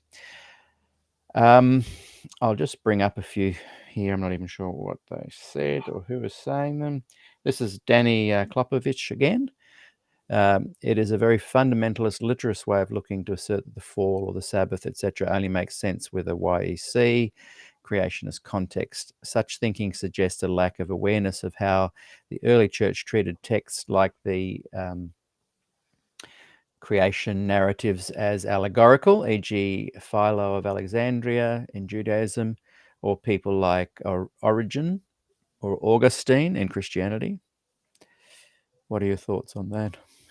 We've already touched on this one. I have to agree. I think you've covered that one. And certainly Augustine is very important on this. He believed that creation happened in an instant.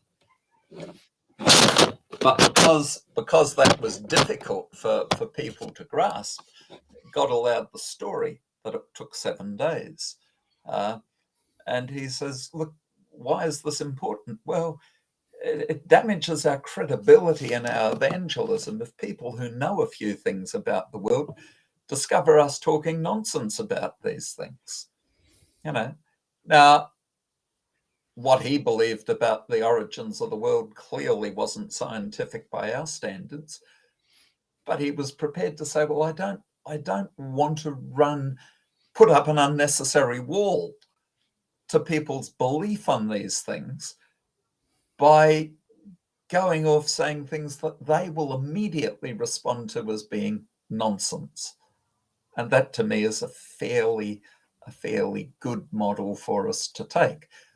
I'm quite happy to stick to my knitting. I don't want to talk about science because I don't know. I don't want to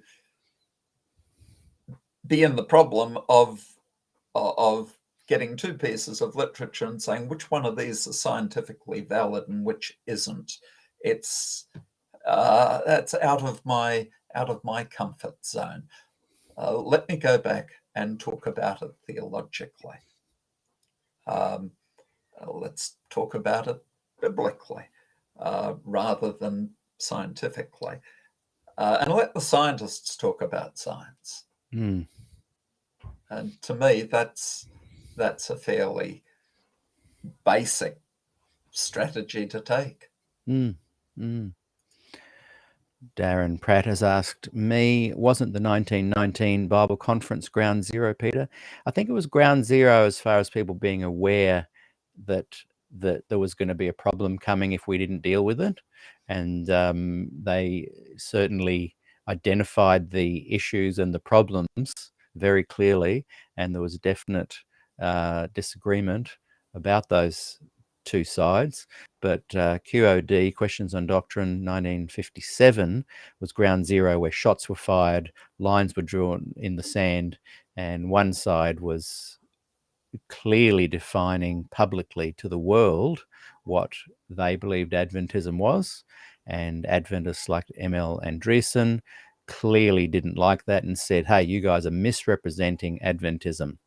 And so one side called the other the lunatic fringe, and the other side said, hang on, no, we aren't the lunatic fringe. We are the body of Adventism. Look out, here we come. And so the fight really took off then. The Concerned Brethren grew out of that soon after. And at the height of the 70s gospel revival, we had the true revolution of the Concerned Brethren kicking in, and the Standish brothers, and the threads of the shots fired and the lines in the sand definitively revealed in the post-QOD environment. And that's why I call that the ground zero. But you're correct, in my opinion, anyway, and you're correct, though, that the 1919 Bible Conference highlighted the things, and the warnings were, if we don't do something about this, if we don't reveal the Ellen White as real person, she's going to be deified, she's going to be put on a pedestal, and we are going to have problems. And those problems really, the blister was, the pimple was burst in 1957. Would you agree, David? When I listened to the Adventist History podcast and the 7 incredible episodes there, I highly recommend people go and check that out. It felt like someone with a doctorate was confirming my humble opinion. So that was good to have an academic say, yeah, Pete, you're right. It depends how you're viewing it. Someone's just put up the comment that Adventism keeps having ground zeros over again, and I think that's true. Yeah. I mean, maybe 1888 is ground zero. Yeah, that's true. So it depends exactly what you're referring to. If I was looking at if I was on another planet looking into the Adventist world, I'd go, oh, here's an interesting thing happening in 1844. They're trying to make something occur that didn't occur. There's some reverse engineering here. And then I'd look at 1818 and I'd go, whoa, I can see as an observer some problems. And then 1919, the internal people are going, oh, hang on, we've got some problems here that are going to burst.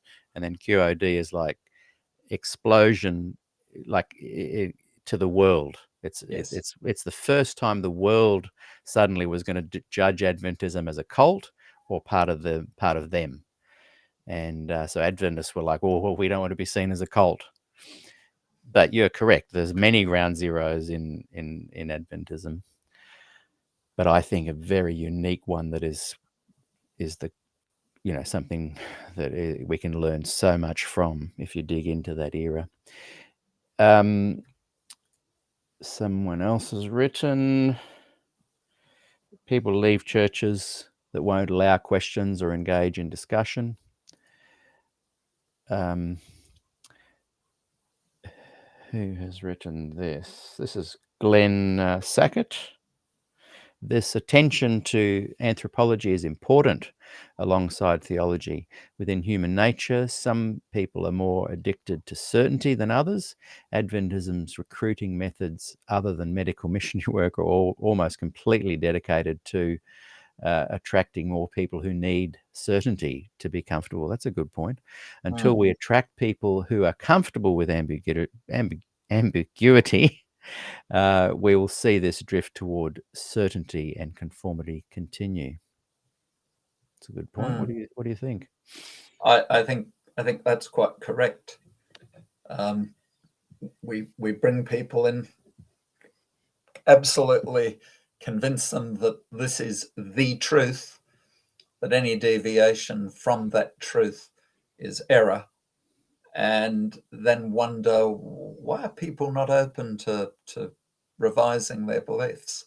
Yeah. It's a fairly simple arithmetic, I think. Yeah, true. And good point. Thank you for raising that, Glenn. George Tishi has written, personally, I no longer care about the Adventists' position on issues. I would rather discuss the issues independently of what the Adventist positions are. Adventism became too toxic.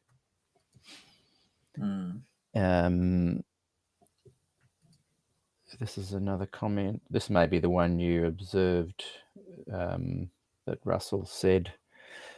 That you said about the ground zero. Is there a ground zero, or is it all about the status conferred on Ellen? The reality of that, the misconception around it, Q&A, GV, and other landmarks stand out, but the dissension has always been there. Ellen resolved it with, God told me. Ted prefers, I'm telling you, and both show us the danger of authoritarianism. Yeah, well said, Russell. That is well said. And yeah, I think you're right. And I've said ground zero for the current tensions, and I've highlighted my thoughts on ground zero. But the seed, I've often said this, the seed behind it all is any time Ellen White's authority is questioned. And that dates back right to the very soon after 1844, minutes after it. So, yes, we're both right. Who wrote this one? AYC, is that the Adventist Youth something? Youth Conference, yes. Is this weekend with Doug Batchelor here in Australia. Apparently it is sold out. Black and white seems very attractive to young people today. Yeah. Yes. And that particular phenomenon is something to be concerned about. This is the inevitable result of purging the church of its more progressive element in the 80s. That we have a generation of people who either are frightened to think about theology or have been reared on fairly reactionary conservative theology and resonate on the old ways. Whether you can feed your soul on that sort of stuff permanently is another question. I don't know. I couldn't. No, and I think, in my opinion too, I've seen people think young conservatives following fundamental teachings within the Adventist Church as them being attractive. That scared me in the early 80s. I remember in the very 79 to 81, there was a huge revival in Kurumbong with young fundamentalist Adventists. I would say the anomaly is not to find a bunch of really vibrant young Adventist people being attracted to conservative Adventism. I think it's the norm. Right. This is interesting. I think this is Peter V again. Rainbow is a spectrum that has spectroscopic fingerprints of an old universe, specifically the sun as a second generation star. The rainbow itself speaks against young Earth creation. That's true. Good point. Well, that's a scientific statement. I have no idea. What I would say, and I saw that comment as it came up, what I would say is that the point I was making about the rainbow doesn't depend on acceptance of the literal Noah story. That's right. Of a literal flood. It's the meaning of the rainbow given in that story is as a sign of the covenant. So,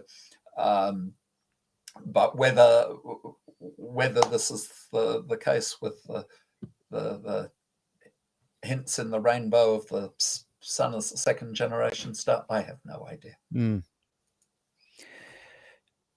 If you look into that one, it's an interesting look. Someone has written, they love what Peter Enns says about certainty in his book, The Sin of Certainty. Peter Enns, of course, gets into trouble with his faith community. All right. An evangelical scholar who doesn't always get us accepted very well. Have you've read that book? I've not read that book. I have read a little about him and a little why, but not that one in particular. And someone here is replying to David Geelan earlier, I think. David Geelan, I'd suggest that the problem there is a reading derived from Paul that adds in material not present in either Paul or the Genesis creation narratives in asserting a universal reign of death over all creatures, but the texts do not actually concern themselves with animal death. Furthermore, death is understood in different ways within the Christian tradition. I think that's referring to a conversation that might be happening in the group there. Someone else has written, what can we do, you ask, to pull things to the centre? If AYC is successful in attracting youth, perhaps we need to develop a new youth movement that attracts people to thoughtful Adventists. I think I'd like to, who wrote that? I can't see that.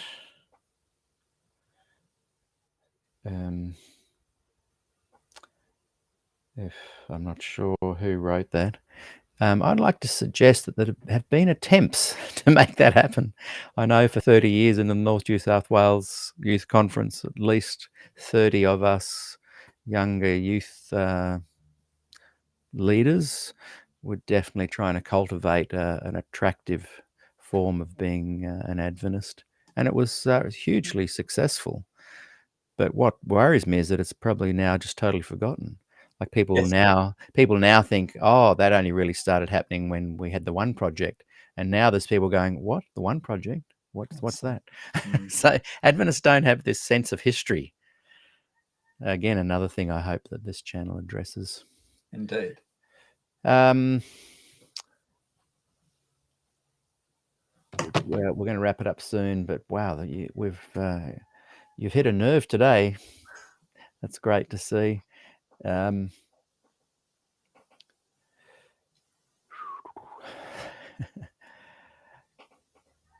George has written, people who ask questions are anathema in Adventism. It's always been this way, another mark of a cult.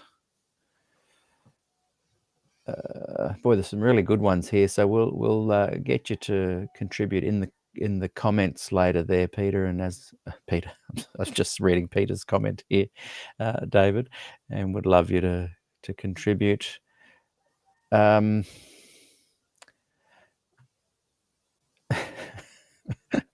I can't read that one.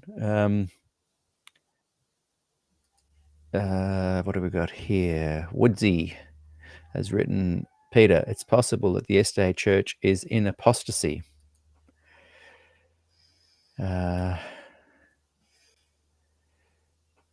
Right. I think we will wrap it up there, unless you can see anything in the questions that you've come up that you kind of stood out you'd like to There's, address. It's I, just so I, many. I Incredible. only see a very small number, and I can't Well, seem to they're coming through scroll. so So fast. There's yeah, literally, yeah. I can't believe how many there are. Wow, there's no way I can keep up with that.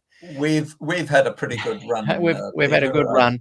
I want you to so we'll let those can continue the questions, continue the debate, join the Facebook group, and as I said, David will probably jump in there later and at I his will. convenience. I want you just to finish off by just give us a quick summary of the main points that will be in the upcoming Spectrum magazine, and tell us when that will be out as well. Well, the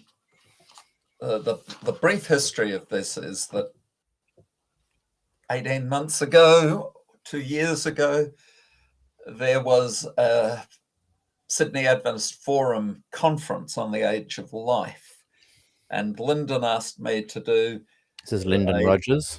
Lyndon Rogers, yes, asked me to do a presentation on theological problems related to the age of life. And it actually fitted into the slot on Sabbath morning where the sermon would be, which was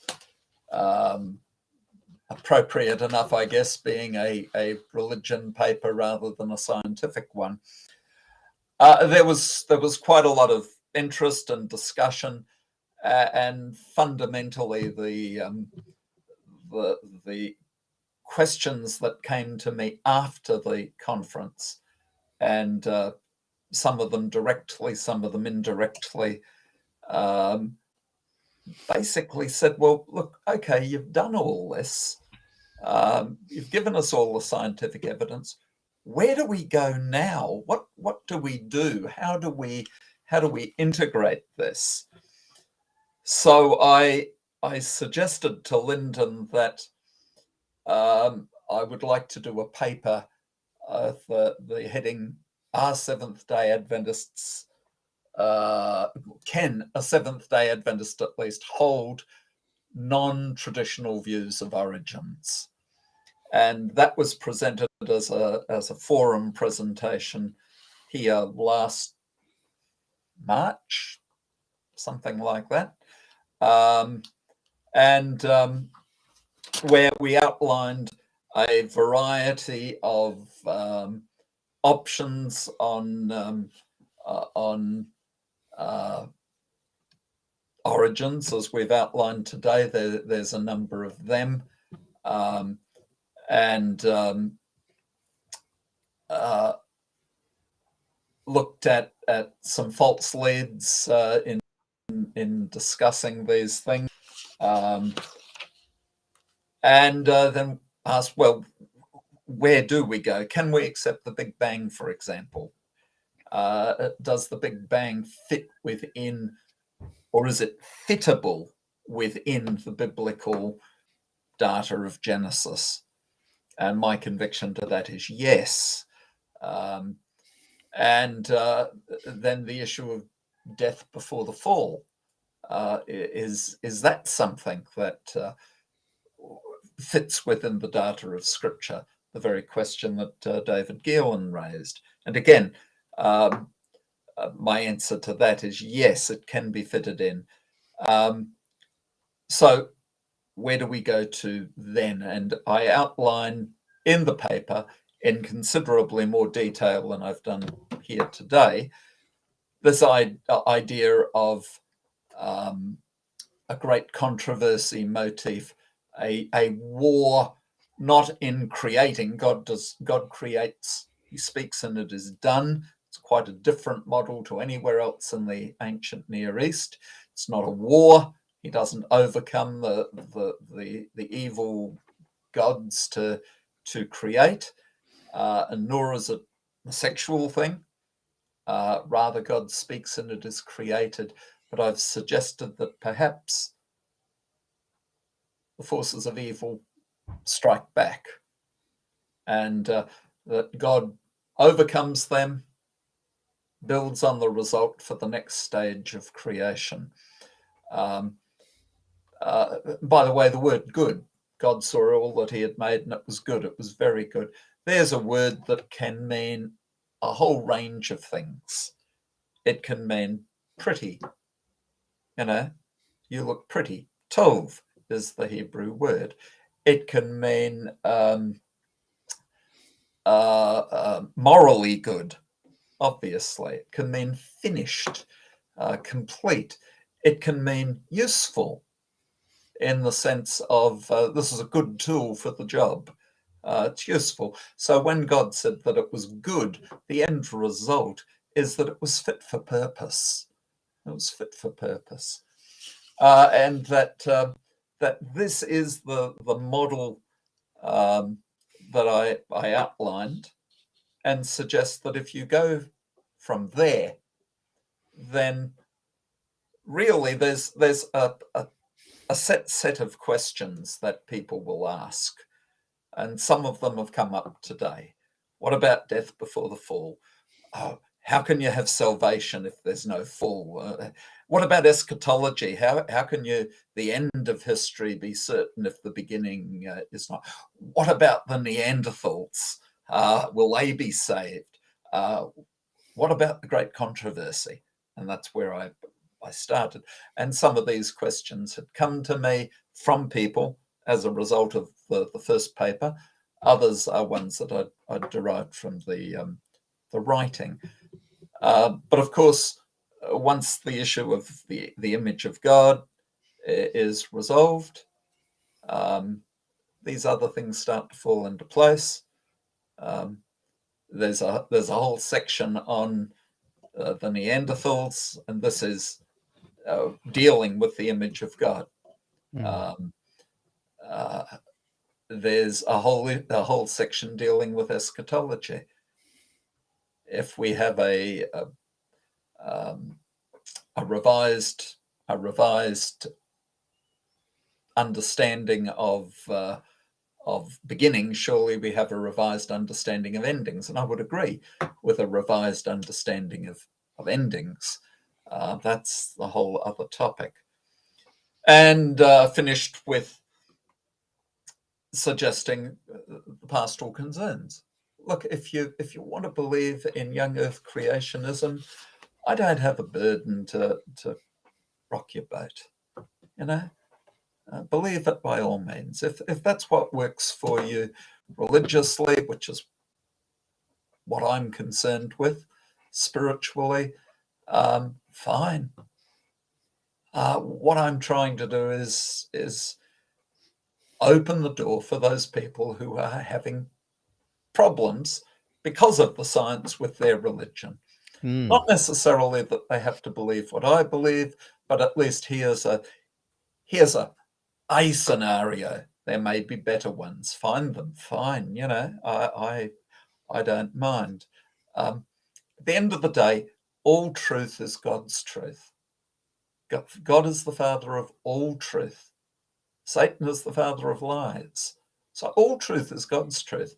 There must be a way in which all truth can hold together. And if we're too lazy to search for it, that doesn't mean it isn't there. And so I think this is a process that we need to engage in. So that forum presentation found its way to Alex Carpenter, not directly from me, but with my knowledge.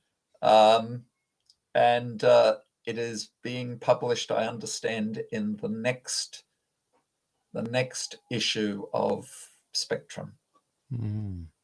That I'm looking forward to that. It's going to be a great read, and I appreciate your input in this conversation, not only here today, but within the whole Adventist frame. We'll let Peter Veach have the last comment. God isn't a source of truth if God doesn't exist. But that's just another part of the conversation. That's absolutely true. It's a tautology, but it's true. If God doesn't exist, he isn't the source of anything. Yeah. That's where Peter and I, where our agreement ends at this point. I believe he exists, Peter doesn't. Yeah. But by all accounts, you're both good friends, and Oh, yes. yeah, Yes. and I think that's a shining example of what I'm trying to create with SDAQ&A and Voice Life Fellowship. Peter and I have been able to have respectful dialogue on Facebook. I'm happy to do that. Once the insults start flying around, I don't think that there's much point in continuing an attempt at dialogue, because no one's listening.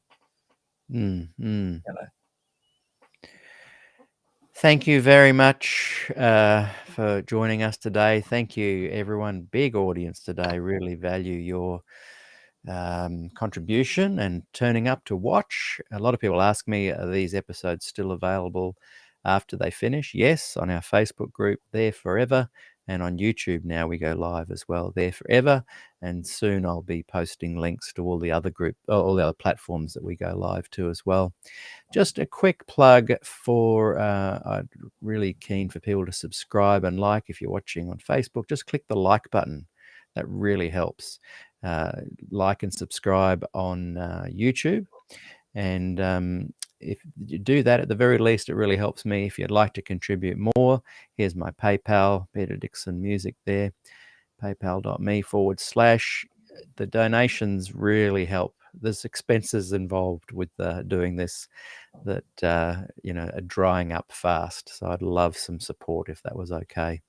And one last quick plug. Sorry to be doing this with you there, is the just watching on, David. That's all right.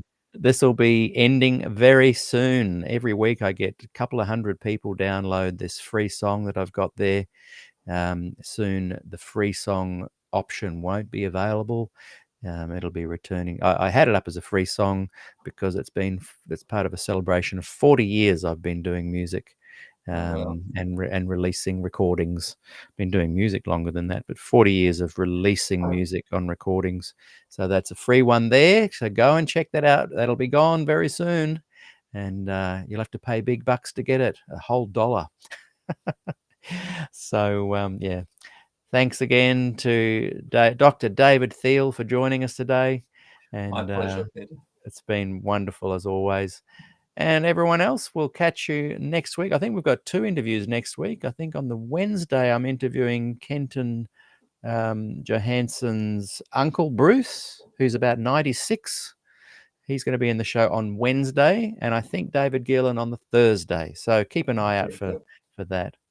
And until next time, we'll see you guys later. Thanks, Peter.